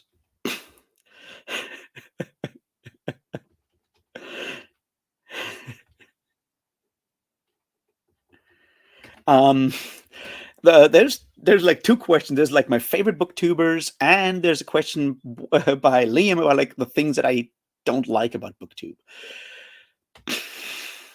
Oh God, you want to get me into trouble, don't you? See, I have a lot of issues with booktube as a thing. I appreciate booktubers who are enthusiastic about stuff. I do really like what Liam's doing over at Liam's Lyceum, not only because he's active in the chat and everything. I do like his approach, the things Liam does when he goes and talks about fantasy essays. He just did another one about a Michael Moorcock essay, stuff like that. I do appreciate that, because it goes a bit beyond just talking about current books that are currently hyped. That's something I appreciate. And enthusiasm. I love enthusiasm about books, where people are just approaching it on their own terms and doing something that goes a bit out of the ordinary. I do obviously like what Philip Chase does. I do like what AP Canavan does. I do appreciate very much this small channel. And okay, there's a channel out there called Sarah Ferry Reads, and she's writing books that I'll never read, and I'll never go down that path to all these books. But I appreciate the approach, and I appreciate the whole like doing their own way, their own thing. I do appreciate that a lot. How to say? So those are things, but I don't watch TBR lists. I don't watch wrap ups. I don't watch book hauls or unhauls. I rarely watch reviews. I mostly watch like spoilerish discussions, because that's the stuff that interests me, or like deeper analysis. And booktubers that do that, that's the booktubers I watch. And the ones that just like are really entertaining, and that's a personal taste where I'm like, yeah, this vibes with me. That's the kind of jokes I like. Which is, I do appreciate, say, Murphy Napier's enthusiasm, although it's become a bit too polished by now, less over the top in a way. I do appreciate that.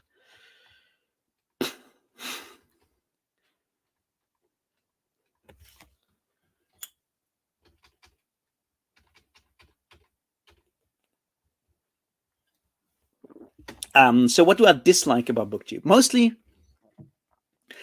Mostly I'm angry with BookTube as a whole for not for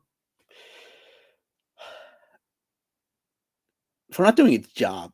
I feel like BookTube could be so much more, and so much of BookTube is just going through the motions, doing the usual stuff.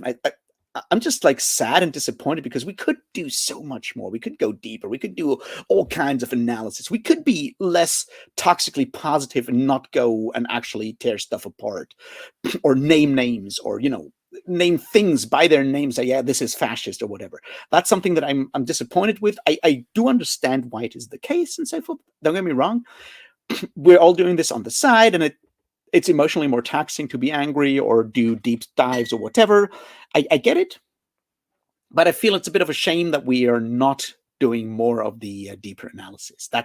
That's my main issue that I have with BookTube, and the fact that when you are angry about a book, people are like, yeah, but why are you reading this if you don't like it? Well, I think it's important to read books that you don't like, because you need to understand why you don't like them, and then go and talk about it. If we're just here to read the stuff that we enjoy, well, we'll not get anywhere. It's getting political there. Well, that's sort of my main issue, that BookTube is too too timid when it comes to actually criticizing stuff, and often very shallow when we could go deeper, because most people doing booktube stuff, we've read a lot of shit. You don't have to have a PhD in literature. I don't have one. Others don't have, like, except Philip and AP. No one has a PhD in literature, I think. So we can just go and do all of that stuff anyway, and we're not doing it. We're just going through the motions. We're talking about, like, yeah, great character work, and have you heard about that magic system? The world building is top notch. What's that mean? You know what I mean?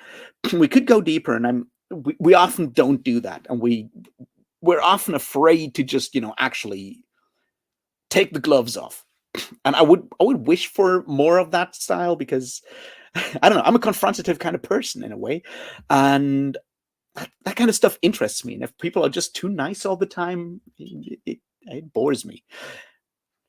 But I do understand that a lot of people want that, because on the other hand, it's like, if life already sucks, why would you want to have angry people on your YouTube screen? Maybe I'm so I get it, but that's sort of where I wrestle a lot with BookTube in a way. So I hope I didn't make anyone specifically angry, and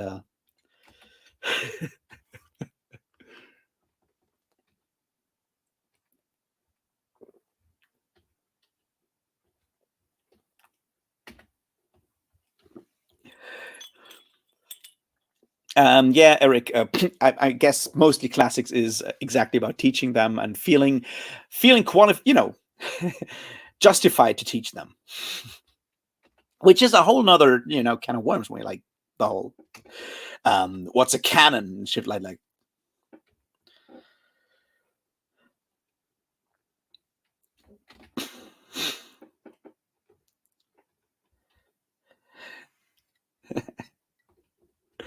Liam, if you're a smooth brain trying to become a big brain, lots of hot air will help, or not.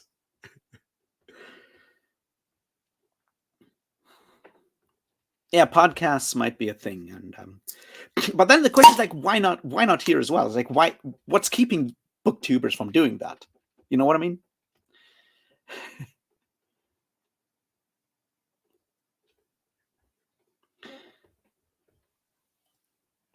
Oh yeah, the SFP. I listened to their interview with Lavi Tidar, and it was so fun. I would love to do an interview with Lavi Tidar at some point, if I can get my heart, be brave enough to actually ask him. Yeah.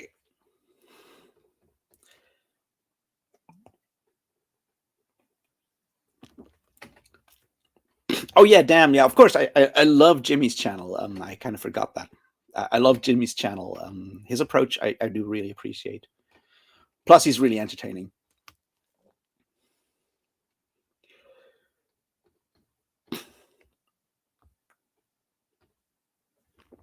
Um,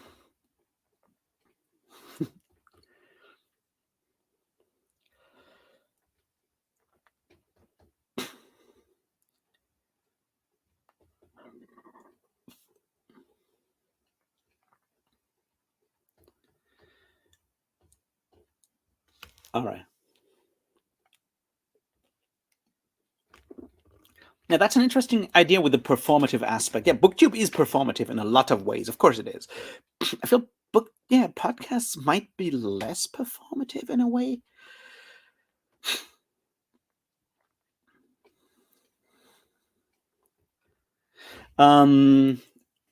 Yeah, I want to read. I want to read anything Lavi Tidar does. Like, they just pushed back the Maror audiobook again, which pisses me off. How long does it take for them to record the? I shouldn't say that, because of course those narrators will also be very much underpaid. But I've pre-ordered it since October, and it's now pushed back to 16th of February. I want to read that book.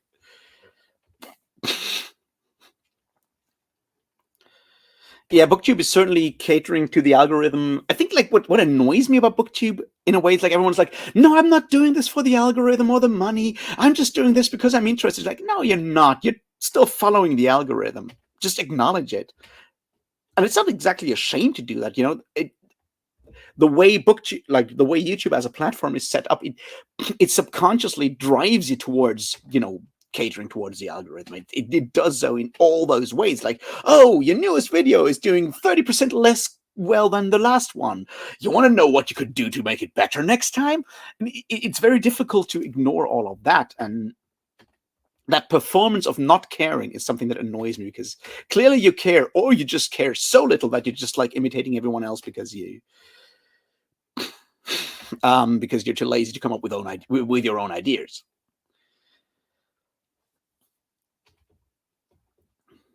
So I think like the honesty, I think, is the when I said like what I love about Robert E. Howard is his sincerity. Sincerity is the thing that I'm looking for in most things, in a way. Like, don't get me wrong, I love irony a lot, but there's a way to do irony that still feels sincere. Terry Pratchett is like the perfect example for that for me, like as an author. Terry Pratchett does a lot of humor, does a lot of like irony, but at the heart of Terry Pratchett's humor is a very sincere rage. And that's where I can handle, irony and stuff like that. But like, at the end of the day, what I'm looking for is people that are sincere, that put their hearts on their sleeves, that do the things they believe in, and that are honest about it. And I know that, the way social media works tries to not do that, because what social media wants is a performance of authenticity, of sincerity, not the real deal, because the real deal is, it's painful. Being sincere and being being sincere and being honest is always about being vulnerable in a lot of ways, and vulnerability is dangerous. What you do is the performance of that. The vulnerability that seems to be vulnerable without you actually opening you up to, giving people a chance to actually hurt you in a way. Seeming sincere, seeming authentic without actually, showing the actual scars, I guess, is sort of what YouTube wants, because that's why people click on these things. I mean, when you look at YouTube, for example, most of the time people come here for the people, right? You click on that booktuber because you vibe with their personality. I mean, if everyone talks about the same book, and about, like, say, 70% of all booktubers think Babel by R.F. Kuang is a great book, and 30% think it's shit, and you read the book and you think it's shit, you got a solid choice of booktubers to watch. And if you think it's great, you got an even bigger choice of booktubers to watch. So you'll click on the one that you vibe with on a personal level, the booktuber that speaks to you in a way, that can be their voice, that can be the way they phrase things, that can be their looks, that can be all kinds of things. But it's very much about the personality and not so much about the content. And of course, booktube being a visual as well as an audio medium does have more dimensions, where that is a thing. With a podcast where it's only audio, it's just the voice and the way you frame stuff, the way you phrase stuff.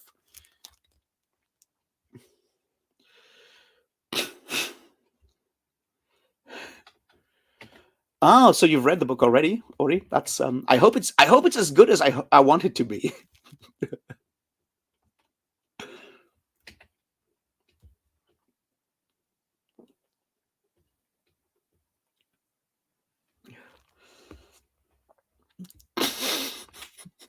I'm all for treading on Heidegger, Connor. That's very much what we do around here.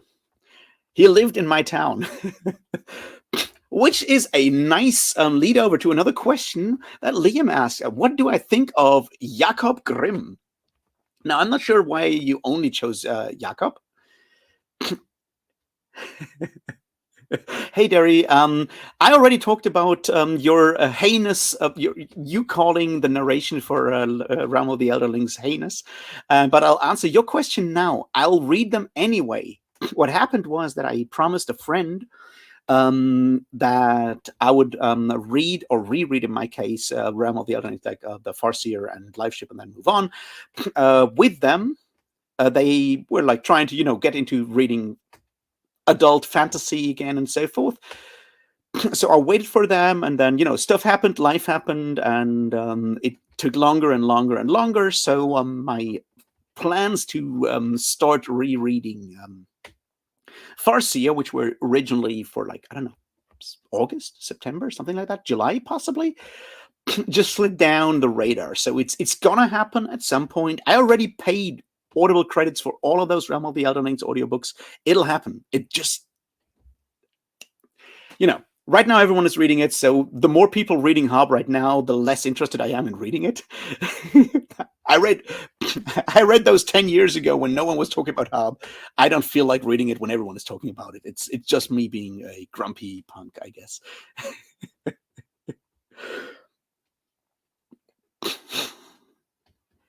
Yeah, Ori, that's the point. It's like I want to argue with people. I want to argue with books, which is why I often like enjoy reading books. Like not enjoy, but like the stuff I did with Dan Simmons. It didn't make me happy to read those books. It pissed me off a lot because holy shit, man! But it's something where I can engage with a text and take it apart and figure out why it is annoying me so much and what's all the things that are wrong with it. But that's what I appreciate. The same with like stuff that makes me think, and people that agree with me don't make me think. They make me they give me that feeling that I usually get from touching myself down there, which is almost named like a mistyped gloin. Because I don't think I have a novel in me. I don't know. I mean, who knows? I've never thought about it. Like, I'm really bad at like writing stuff or putting out stuff. I think about stuff, and I'm afraid. I'm also like a very timid person in a lot of ways. I think I'd be very, very.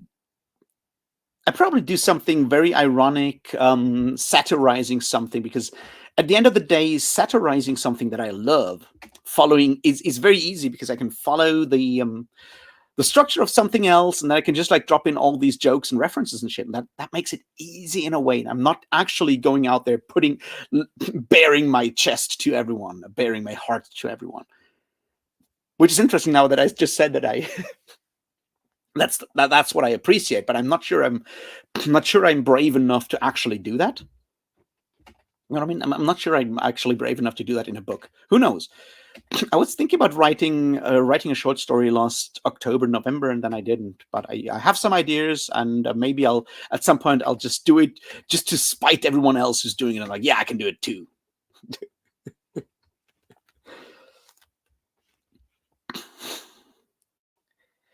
So yeah, the Grimm stuff. Yeah, okay.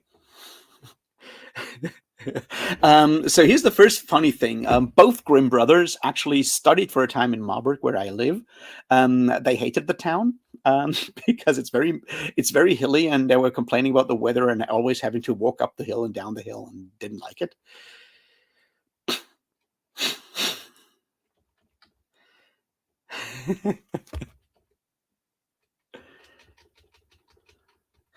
And so here's the thing: like what the brothers Grimm did, in a lot of ways, is interesting.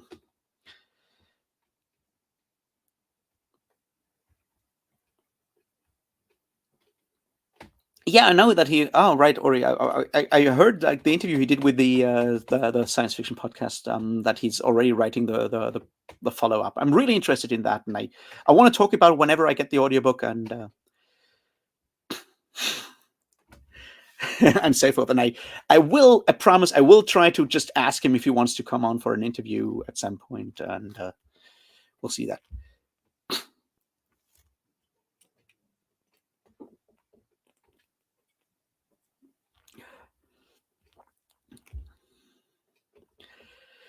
No, I did not avoid Song of Kali because of that, although I've heard that.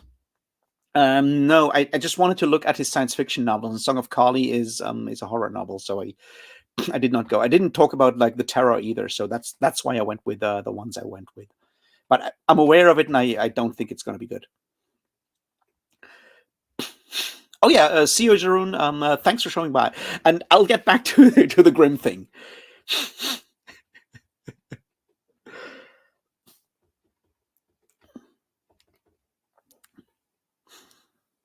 Yeah, sharing my chest making meat was enough. Yeah, that's as much chest as you'll ever see from me.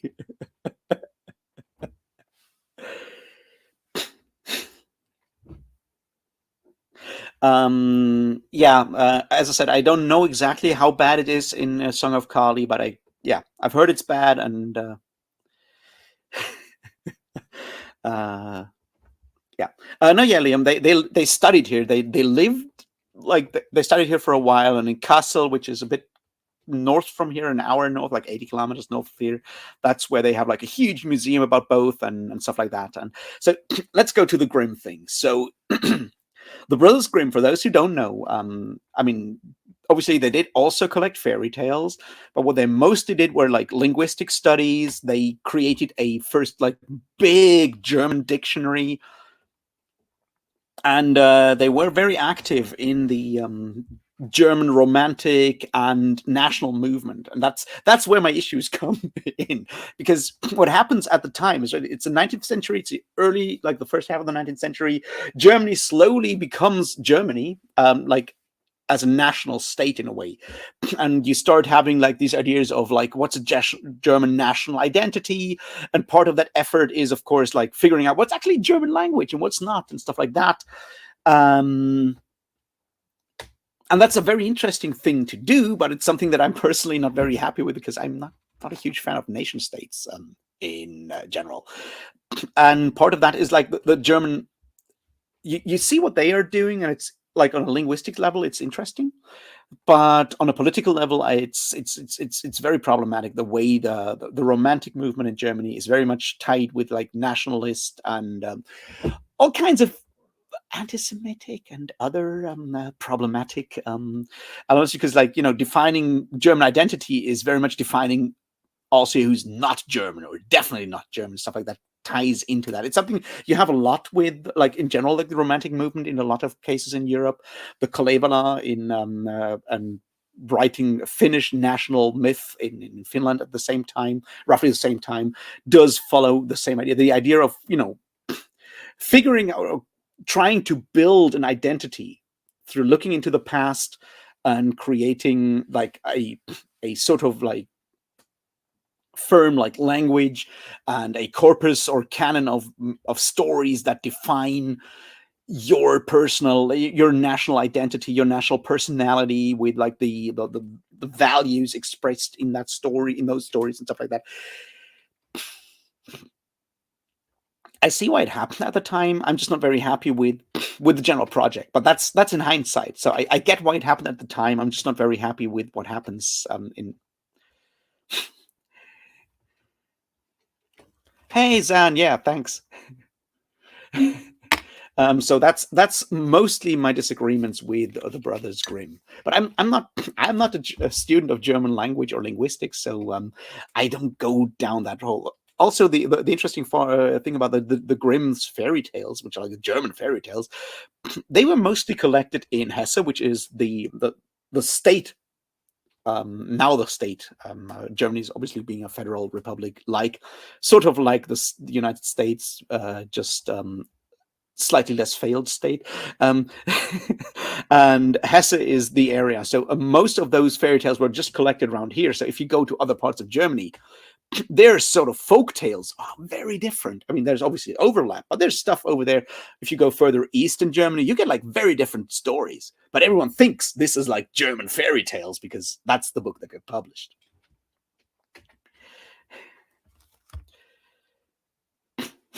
Oh yeah, 19th century German politics are very interesting. I'll talk about that when I get to the when I finally finish the anti-Semitism video.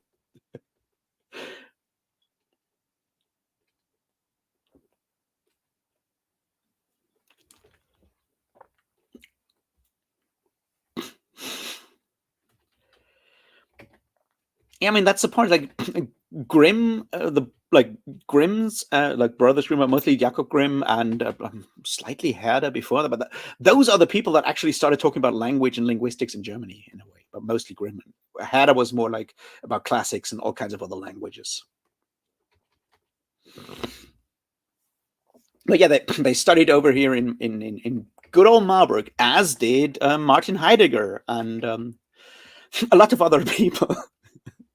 We don't only have inquisitors here. Oh, that's a really funny story, though. I'll tell that. So, those of you who are into like 12th century and 13th century heretic hunting and killing may have heard of a inquisitor called Conrad von Marburg, Conrad of Marburg. Yeah, he lived around here and he was hunting heretics, and then he tried to accuse a local baron of heresy, and then he was accidentally ambushed by bandits and killed, or so they say. I'm sure someone hushed it up. Point is, it's very interesting because in our university there's a wonderful painting. So there's a church in Germany, in Marburg, the Saint Elizabeth Church. It's for that Saint Elizabeth because she built a hospital here, and when she died, they built a huge cathedral there because Frederick II of Germany was excommunicated at the time and really had to get back into the Pope's good graces. So he poured a lot of money into building up this church as fast as possible, and then go back to the Pope. It's like, hey, look, I'm not that much of a heretic. I just spent thousands of dollars on this church. Also, they're not dollars; they're gold, gold pieces.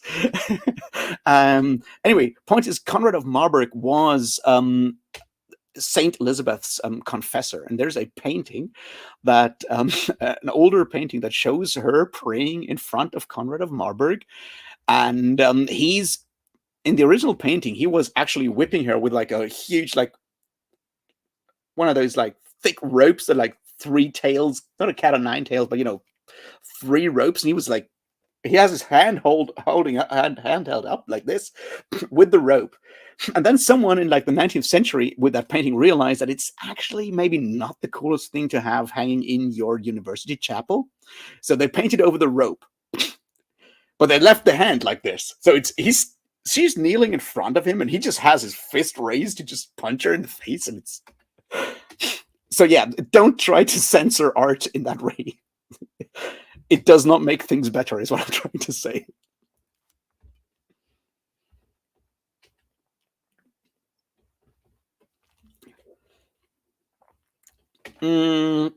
Very few, Eric. Very few. Getting excommunicated is sort of like a badge of honor for German rulers in the Middle Ages. It's it's very much what you do. So let me see. We've been going for like 2 hours. Let me see if I missed anything like really important question wise.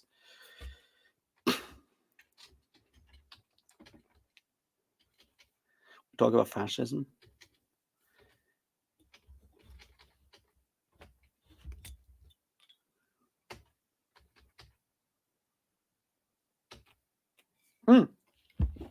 So that's interesting. You've done a solid variety of rambling versus more structured videos. Where do you think you're going in the future? Yeah, I wish I knew. I wish I knew.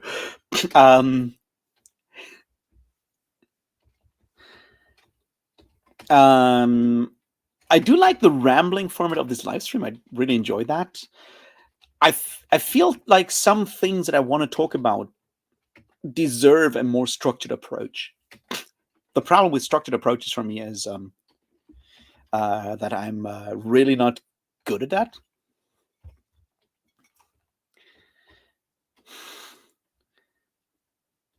Marburg University is very much kink-phobic, yeah. I mean, no longer, I think, but they should have tried the book. Yeah, maybe the bouquet of flowers would have worked.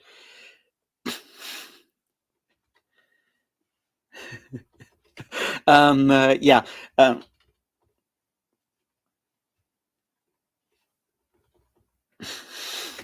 So yeah, I have ideas for like more structured videos. The problem is I would have to write a script, and then I would have to figure out a way to actually talk according to the script, and not lose my track, because I obviously can't just put up a script on a teleprompter or just have a piece of paper and read it.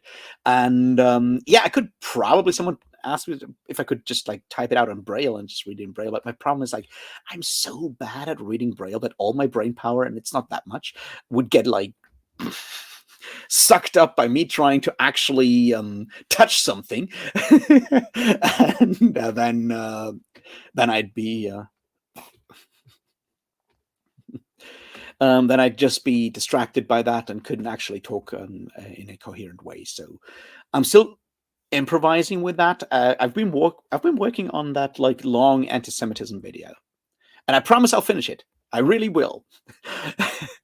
And we'll see how that one does as a way more structured and organized thing, because I've done like several parts and edit those together. And if that works out well, not in views, because views are hard to judge, but like if the feedback's good, I might do more along those lines, because I have some ideas of stuff that I want to talk about.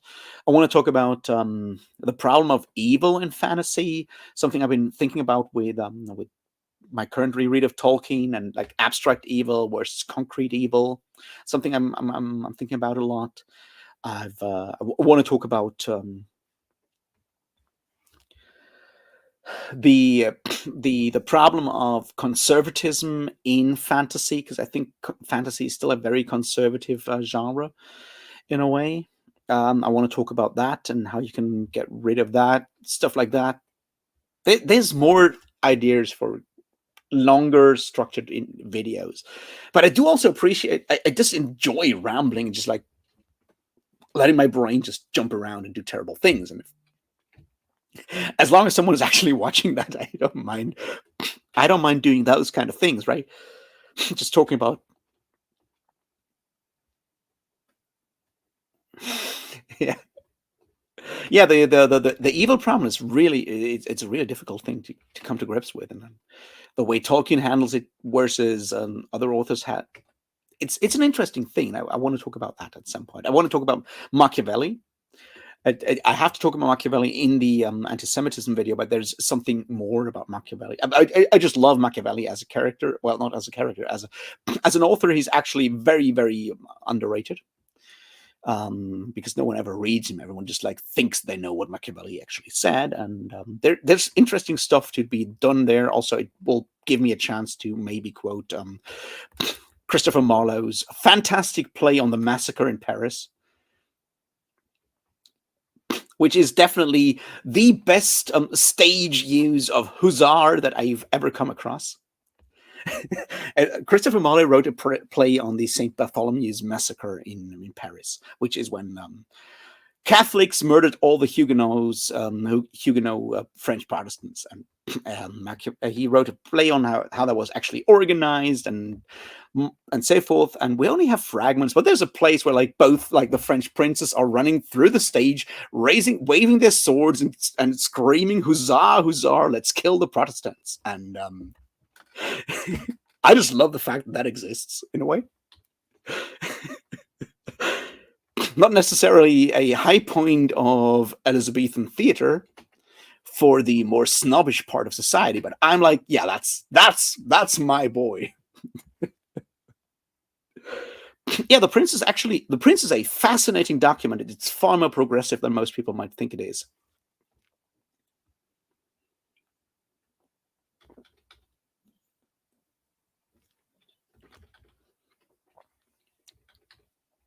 Machiavelli is all about like, hey, what would actually work if you have like a proper society, and you don't tax anyone too high, but you tax those that have money, and you make sure that everyone has a chance to get along.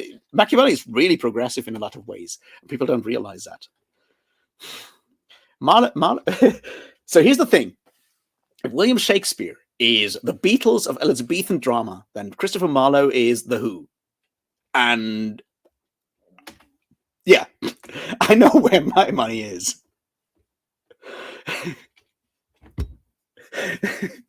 the gay spy in France that gets killed in a British bar brawl.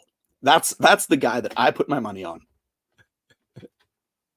Just saying, Marlowe is fantastic. He'll certainly show up in the next part of the anti-Semitism video. So I'll try to do rambly stuff at some point, but I also want to do more of those more deeper, complex things in a way.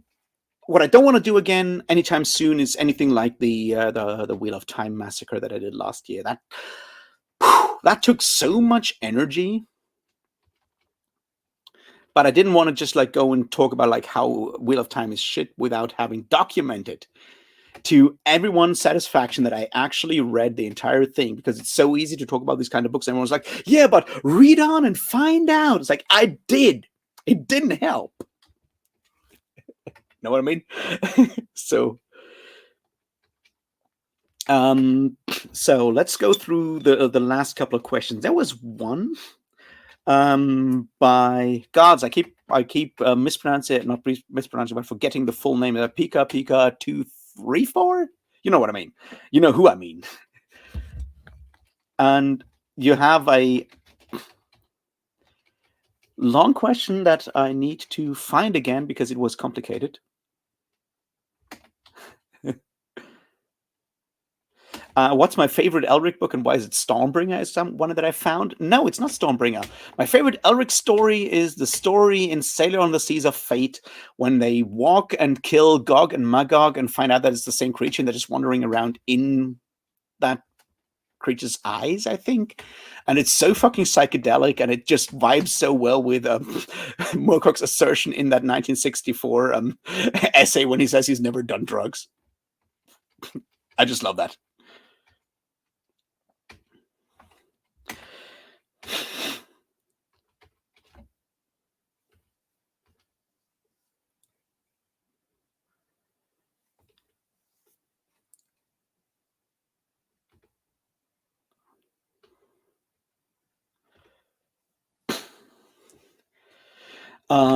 Conservative viewpoints in fantasy are rather rare these days, but there's a problem because people assume that just because they're no longer conservative, but like come from a liberal standpoint, are no longer, are critical and come from a liberal standpoint, don't criticize our liberal society. Is there a way to criticize neoliberalism without being conservative? That's a very complicated question, and I'm.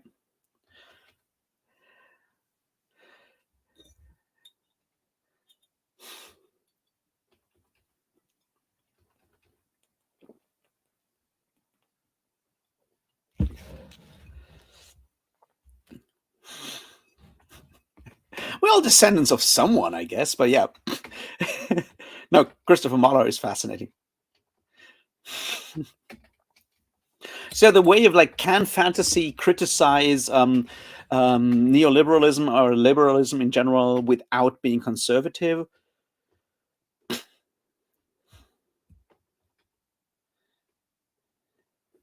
Yeah, you can repost it so everyone can read it. I think that's a clever idea because I'm not good at reading stuff that my screen reader is talking to in my ear. And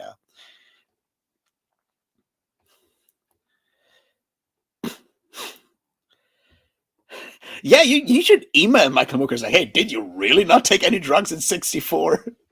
I mean, I can see him just starting taking drugs slightly after that.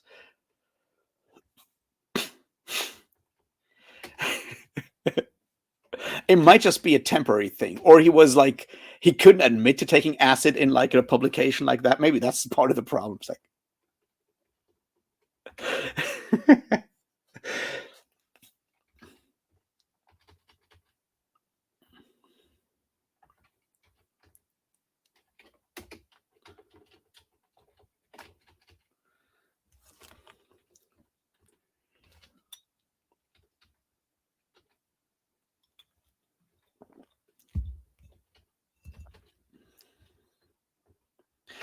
yeah, I think, but yeah, like, well, you're looking for the questions you posed. I think the main issue is I would argue that a lot of fantasy is still very conservative. I think it's possible to criticize liberalism from all kinds of perspectives. I think the big issue that we still face and that increasingly face is that because of how capitalism in any form has become the de facto norm, it's become more increasingly difficult for authors that don't wander afar mind educationally and whatnot to come up with alternatives. You know what I mean? And that's part of the problem. You start especially you see that especially in science fiction where it's even clearer. It's like, yeah, in the future, it's still gonna be capitalism. And no one ever thinks about alternatives because that's sort of just assumed as the baseline at this point. And the problem with that is that if we don't actively think about alternatives and try to invent alternatives or look in the past for alternatives, we we we lose that capability. It's important to imagine that stuff so it could become reality in a way. And that's very difficult. It's one of the reasons why I said earlier that like A Dawn of Everything by Graeber and Vengrow was such an important read for me last year, because that's exactly what they do, right? They go as an anthropologist and an archaeologist and anarchists, they go back through human history and look at all these different options and different societies that we built in America, in parts of Siberia, in like the Bronze Age and whatnot. All these different societies that were clearly not built on possession and that way that goes down to capitalism as this inevitable end of history, so to speak. And look at these alternatives, because to just keep those thoughts open, to keep those pathways of mind, of imagination open. And I think that's a very powerful thing that we need to do. And stuff like, say, what's his name, Ian M. Banks's culture series does that with like its post scarcity sort of weird anarchist whatever society that he portrays, stuff like that. The way, say, Ursula Le Guin does look at societies is certainly criticizing society.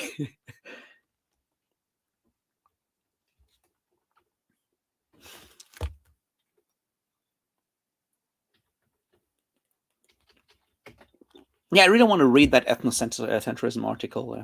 I'll read that tomorrow. But yeah, so but we need to keep those pathways of imagination open, and that's the strength of fantasy. I think that ties in with something that China Mieville said when he talked about like the thing that makes that the revolutionary thing that Tolkien brought to fantasy is the world building. Because if you build your own world, if you create your own world, you can make it whatever you want, just whatever you want. So go wild and dream of a better world, and not just of our world, just minus the one thing that really pisses you off. So why not go and do the radical thing and imagine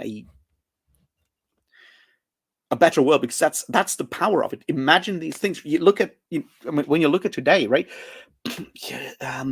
Why do you think someone like Mark Zuckerberg called his weird thing the metaverse? Because he read fucking Snow Crash. Why do people talk about cyberspace? Because they read William Gibson. It's fiction, science fiction, and fantasy has power because it fires the imagination, and people whose imagination gets fired then go and create stuff. So having these worlds that are alternatives, that are not neoliberal, that are not capitalist, that are not conservative, those are important because they give us they just broaden our imagination, and like broaden like the what's the word,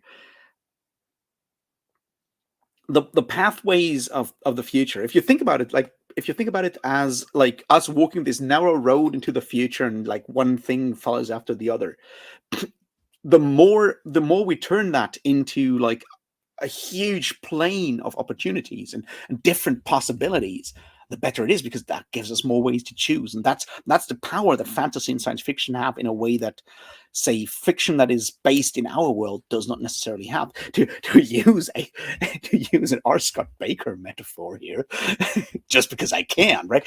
There's that whole idea of like the ways, the Dunyan telling Naur, the step guy, that there's all these ways, but in the step you make your own way. But yeah, that's the point. If you create your own world in your fictional universe, science fiction or fantasy, you create your own pathway. So why make it a parallel to the one that we're already working? Why not just go somewhere else where your fancy takes you? Why not make it, you know, interesting? Just to lever open that door into the future, and just make it more than just this narrow gap that we can just like squeeze through if we're lucky.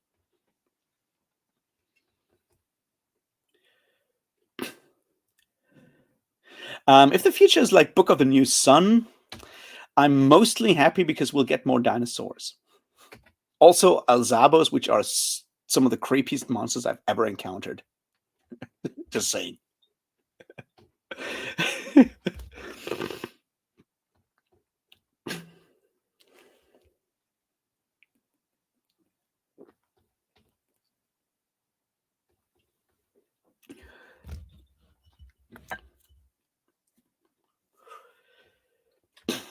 Cyberpunk capitalist, but cyberpunk is anti-capitalist. That's the point of the whole thing.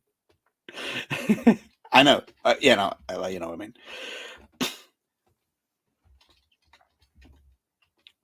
I don't know. Did that answer the question about like how to criticize stuff without falling back into conservatism?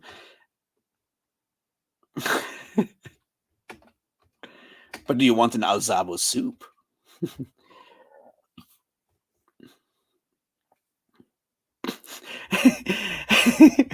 Wait, you don't want dying Earth in your lifetime, Ori? I can understand why, but yeah.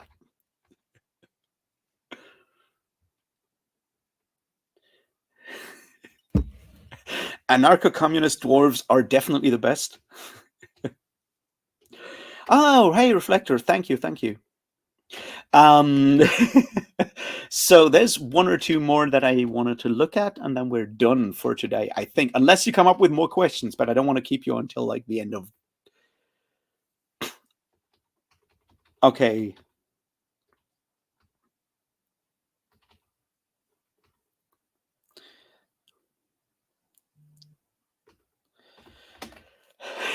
You always make amazing recommendations on Discord. Would you consider making a list by genre so you don't have to come retype them ad nauseum? Now that's a good question because I don't know. That would mean I have to think first. The Discord that I usually make those recommendations on, well, it's I guess most of the Discords I'm on, but mostly I think in this case is the Unabridged Burners Discord by was started by Iskar Jarak, and it's mainly a Malazan Discord, but it's sort of like where I hang out most of the time. But yeah, I tend to drop a literary like book recommendations everywhere. It's my way of cultural imperialism. It's what we do as Germans. It's like we drive somewhere with our tanks, and then we'll make you read Robert E. Howard. Sort of. All the time.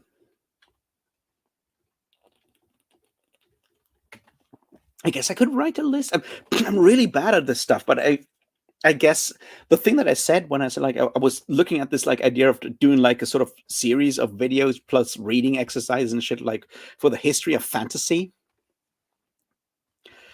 I guess the result of that will be sort of a list of like books where I'm like, yeah, go read those.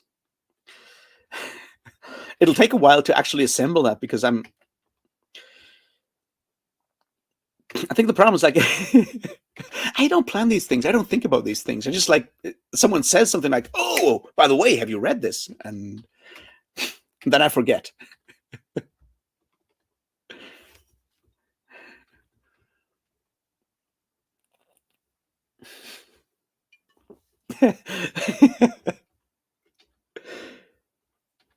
So I'm trying to yeah.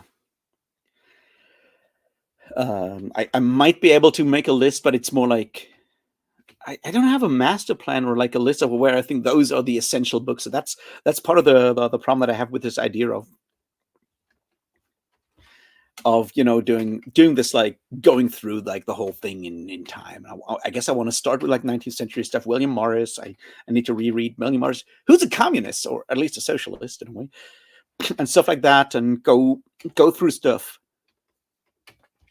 and then decide what's important and what's not important, and recommendations that I just think are really fun, but not what you might call essential reading, because I do believe there's a difference between stuff that I personally like and stuff that I think is essential if you want to understand a specific aspect of the genre, right? It's like you have these ideas where like this is for me the epitome of a specific aspect of something. say the Tower of the Elephant is for me the epitome of sword and sorcery, in a way. Other Conan stories might be the same. Someone else might go and say the Jewels in the Forest by Fritz Leiber is the epitome of that. Or the, oh gods, what is it called? The one with Sathagwa by Clark Ashton Smith, which is, I should have mentioned more Clark Ashton Smith today. Go read more Clark Ashton Smith. It's so funny. Go read The Door to Saturn. It's ridiculously fun.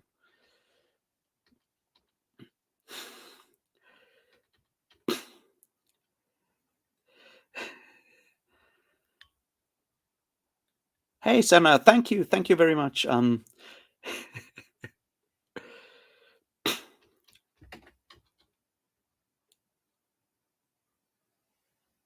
I've read some Lord Dunsany. I have not read Haggard and not read Morris yet.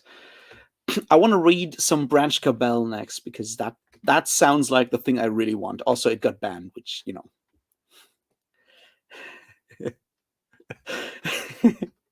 you know, just the thing that I want appreciate.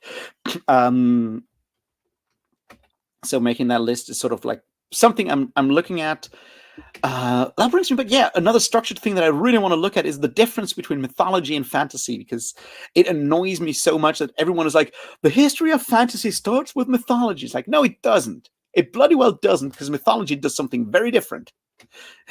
And if you claim that fantasy is like mythology, then suddenly fantasy has to do a lot more than it does right now. So, yeah.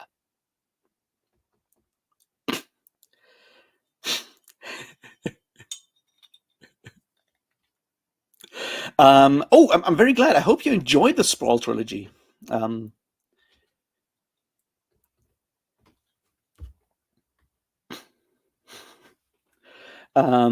So I hope you enjoyed the Sprawl trilogy. I think it's really good. So yeah, that's that. What else? Well, Liam asked if I ever want to have kids. That's a question where I'm. You want the complicated answer, or you want the simple answer? Because they're. Glad you loved it. I think the Sprawl trilogy does a lot of fantastic stuff. If you're really interested, like try his pattern recognition. God's Zero History, and the third one escapes me. Spook Country. That trilogy. It's a contemporary fiction thing by William Gibson, and it's brilliant.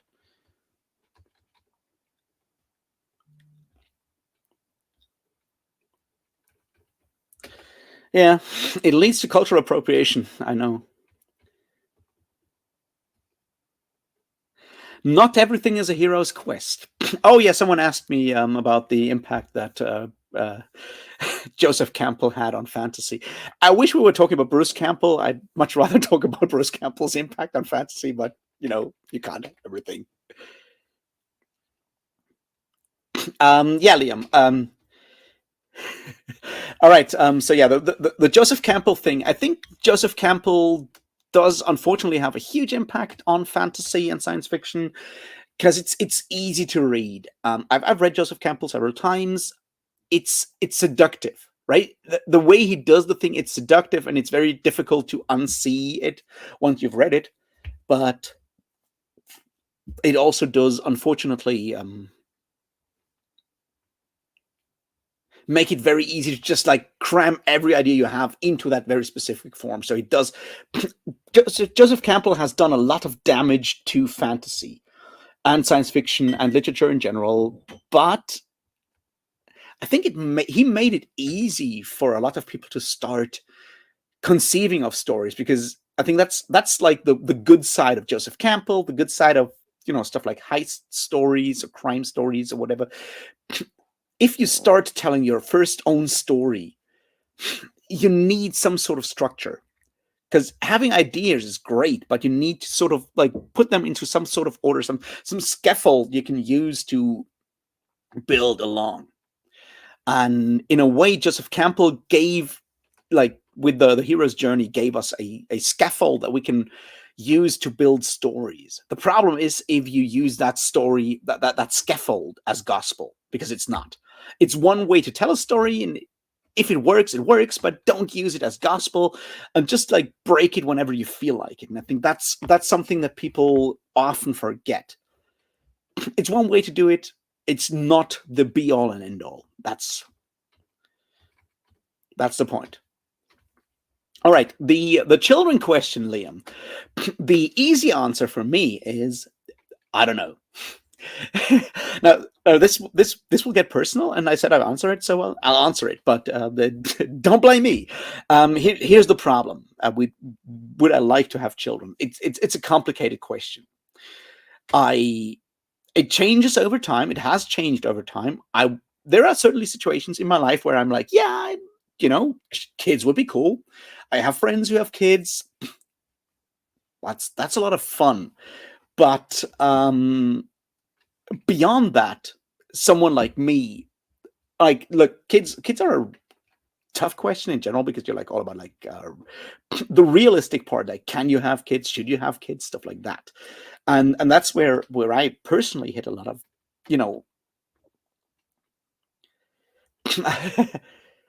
that's where I personally have a lot of like harder issues, right?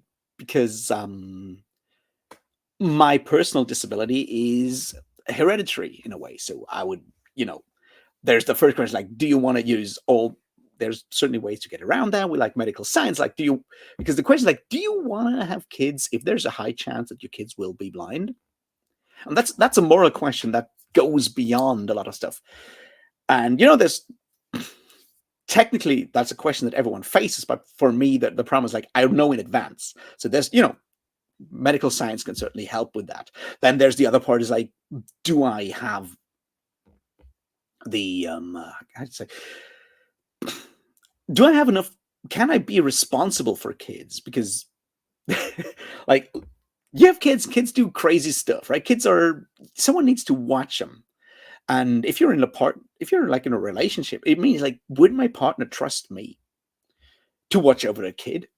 I mean, I could sit there and just, be irresponsible as I am, drink my beer, ramble about fantasy, and the kid could be eating rusty nails, which is what kids do if you don't look at them. You know what I mean? I wouldn't see that in a way. So there's a trust issue there that is very, very difficult. And I've certainly been in relationships before where my partner said, like, I don't want to have kids because I would never be able to leave those kids alone with you. Now, don't get me wrong, that did hurt at the time, but it's a very difficult, very personal question that is there's very hard to actually solve, and it's basically it's basically impossible to solve. There's no right answer there. It's very difficult to organize that kind of stuff. And that's where this becomes way more than just like, would I like to have kids? I think I like kids. I'm okay with hanging out with kids.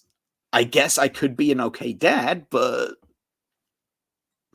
it's probably not going to happen. Is where it all ends for me in that way, because there's so many difficulties and layers of trust, or like where trust hits reality kind of things going on, that makes this very, very, very difficult in a lot of ways. Plus, I'm living my hermit's life up here on my lonely mountain, so chances of that are just very, very slim. But that's sort of the kids' question. I hope that was not too dark, Liam, and as open as I can be.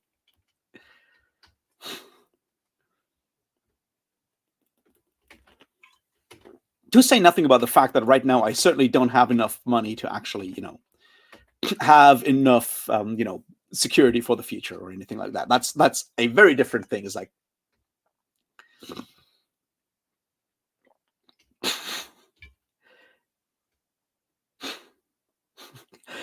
yeah, well, do not recommend. I prefer being the crazy uncle who can give them like drums and musical instruments and then just leave. It's a very, very helpful. It's a very good way to do that. But yeah, that's part of the whole like trust issue, and coming to terms with the fact that, yeah, there's things that I can't do, and suddenly those might actually endanger other people than just me, and that's kind of hard to wrestle with in a lot of ways.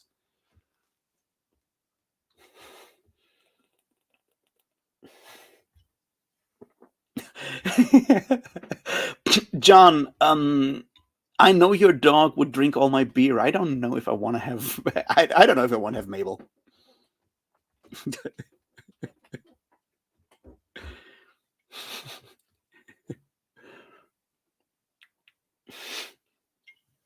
Derry, it's not necessarily drums. You can just teach them the old like two pot lids trick, and that's enough.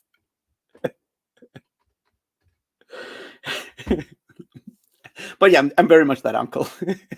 Although my sister doesn't have kids either, so there's certainly that pressure when we're talking to my mother, and she's like, "Oh no, I'll never be a grandma." And I'm like, "Yeah, I guess. I'm sorry." I've realized I'll become a very grumpy old person. I can't wait for the time when my hair starts falling out and I can just like shave like a tonsure and become a monk.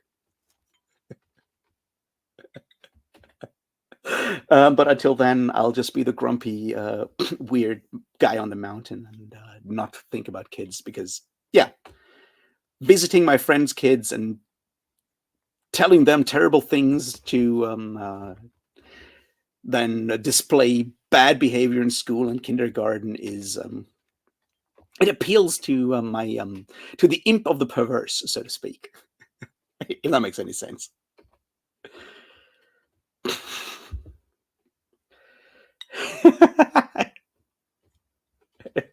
Yeah, I might do that. The Celtic tonsure.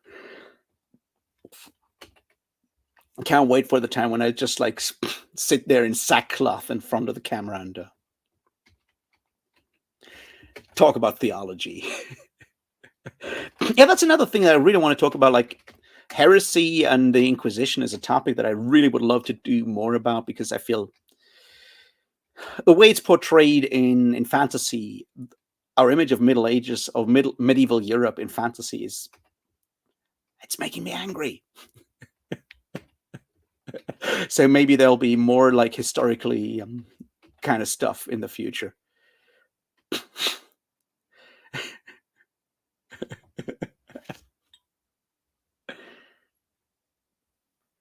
Yeah, Connor. But that's the point. It's like I'm too lazy to shave anything.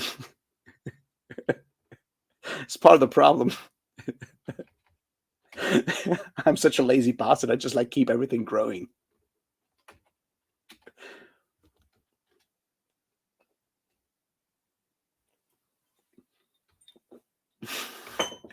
Yeah, Liam. Let's. I have this one big video idea, but I need the weather to be right for that, and then I'll make a video. I'll make a book haul video, and I'll promise you it'll be the the most book haul video you'll ever see, and yeah, but the temperature needs to drop for that. All it's missing is a wheel of pain, is what I'm saying.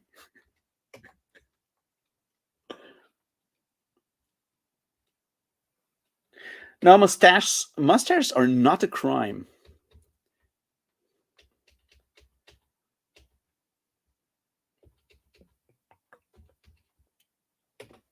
You just have to use the right mustache and the right pair of sunglasses, and then it's totally fine.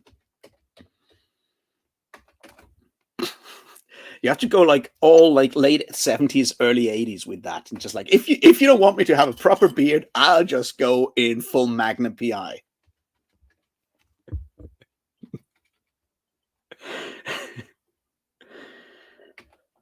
Although I'm not sure how the rules are on sunglasses for your university. That might be a problem.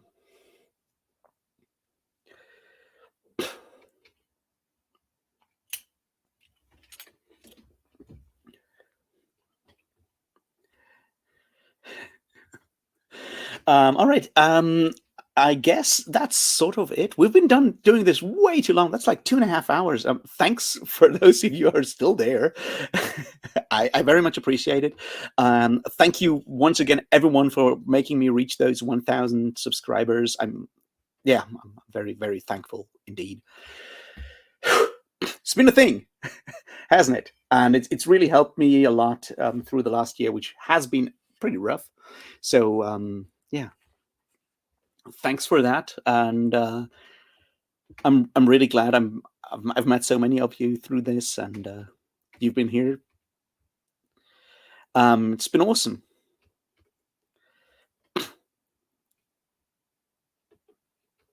Ooh, lucky you! Or also that's awesome. Well,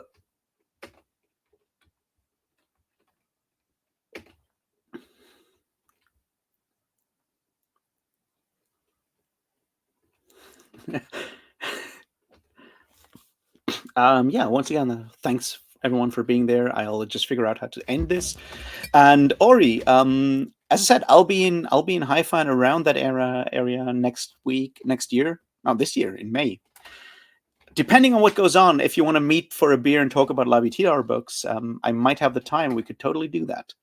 Just saying, for because my sister lives there, and I'll be there for her wedding. So I figured I'll just drop this. We can have a beer or any other beverage, I guess.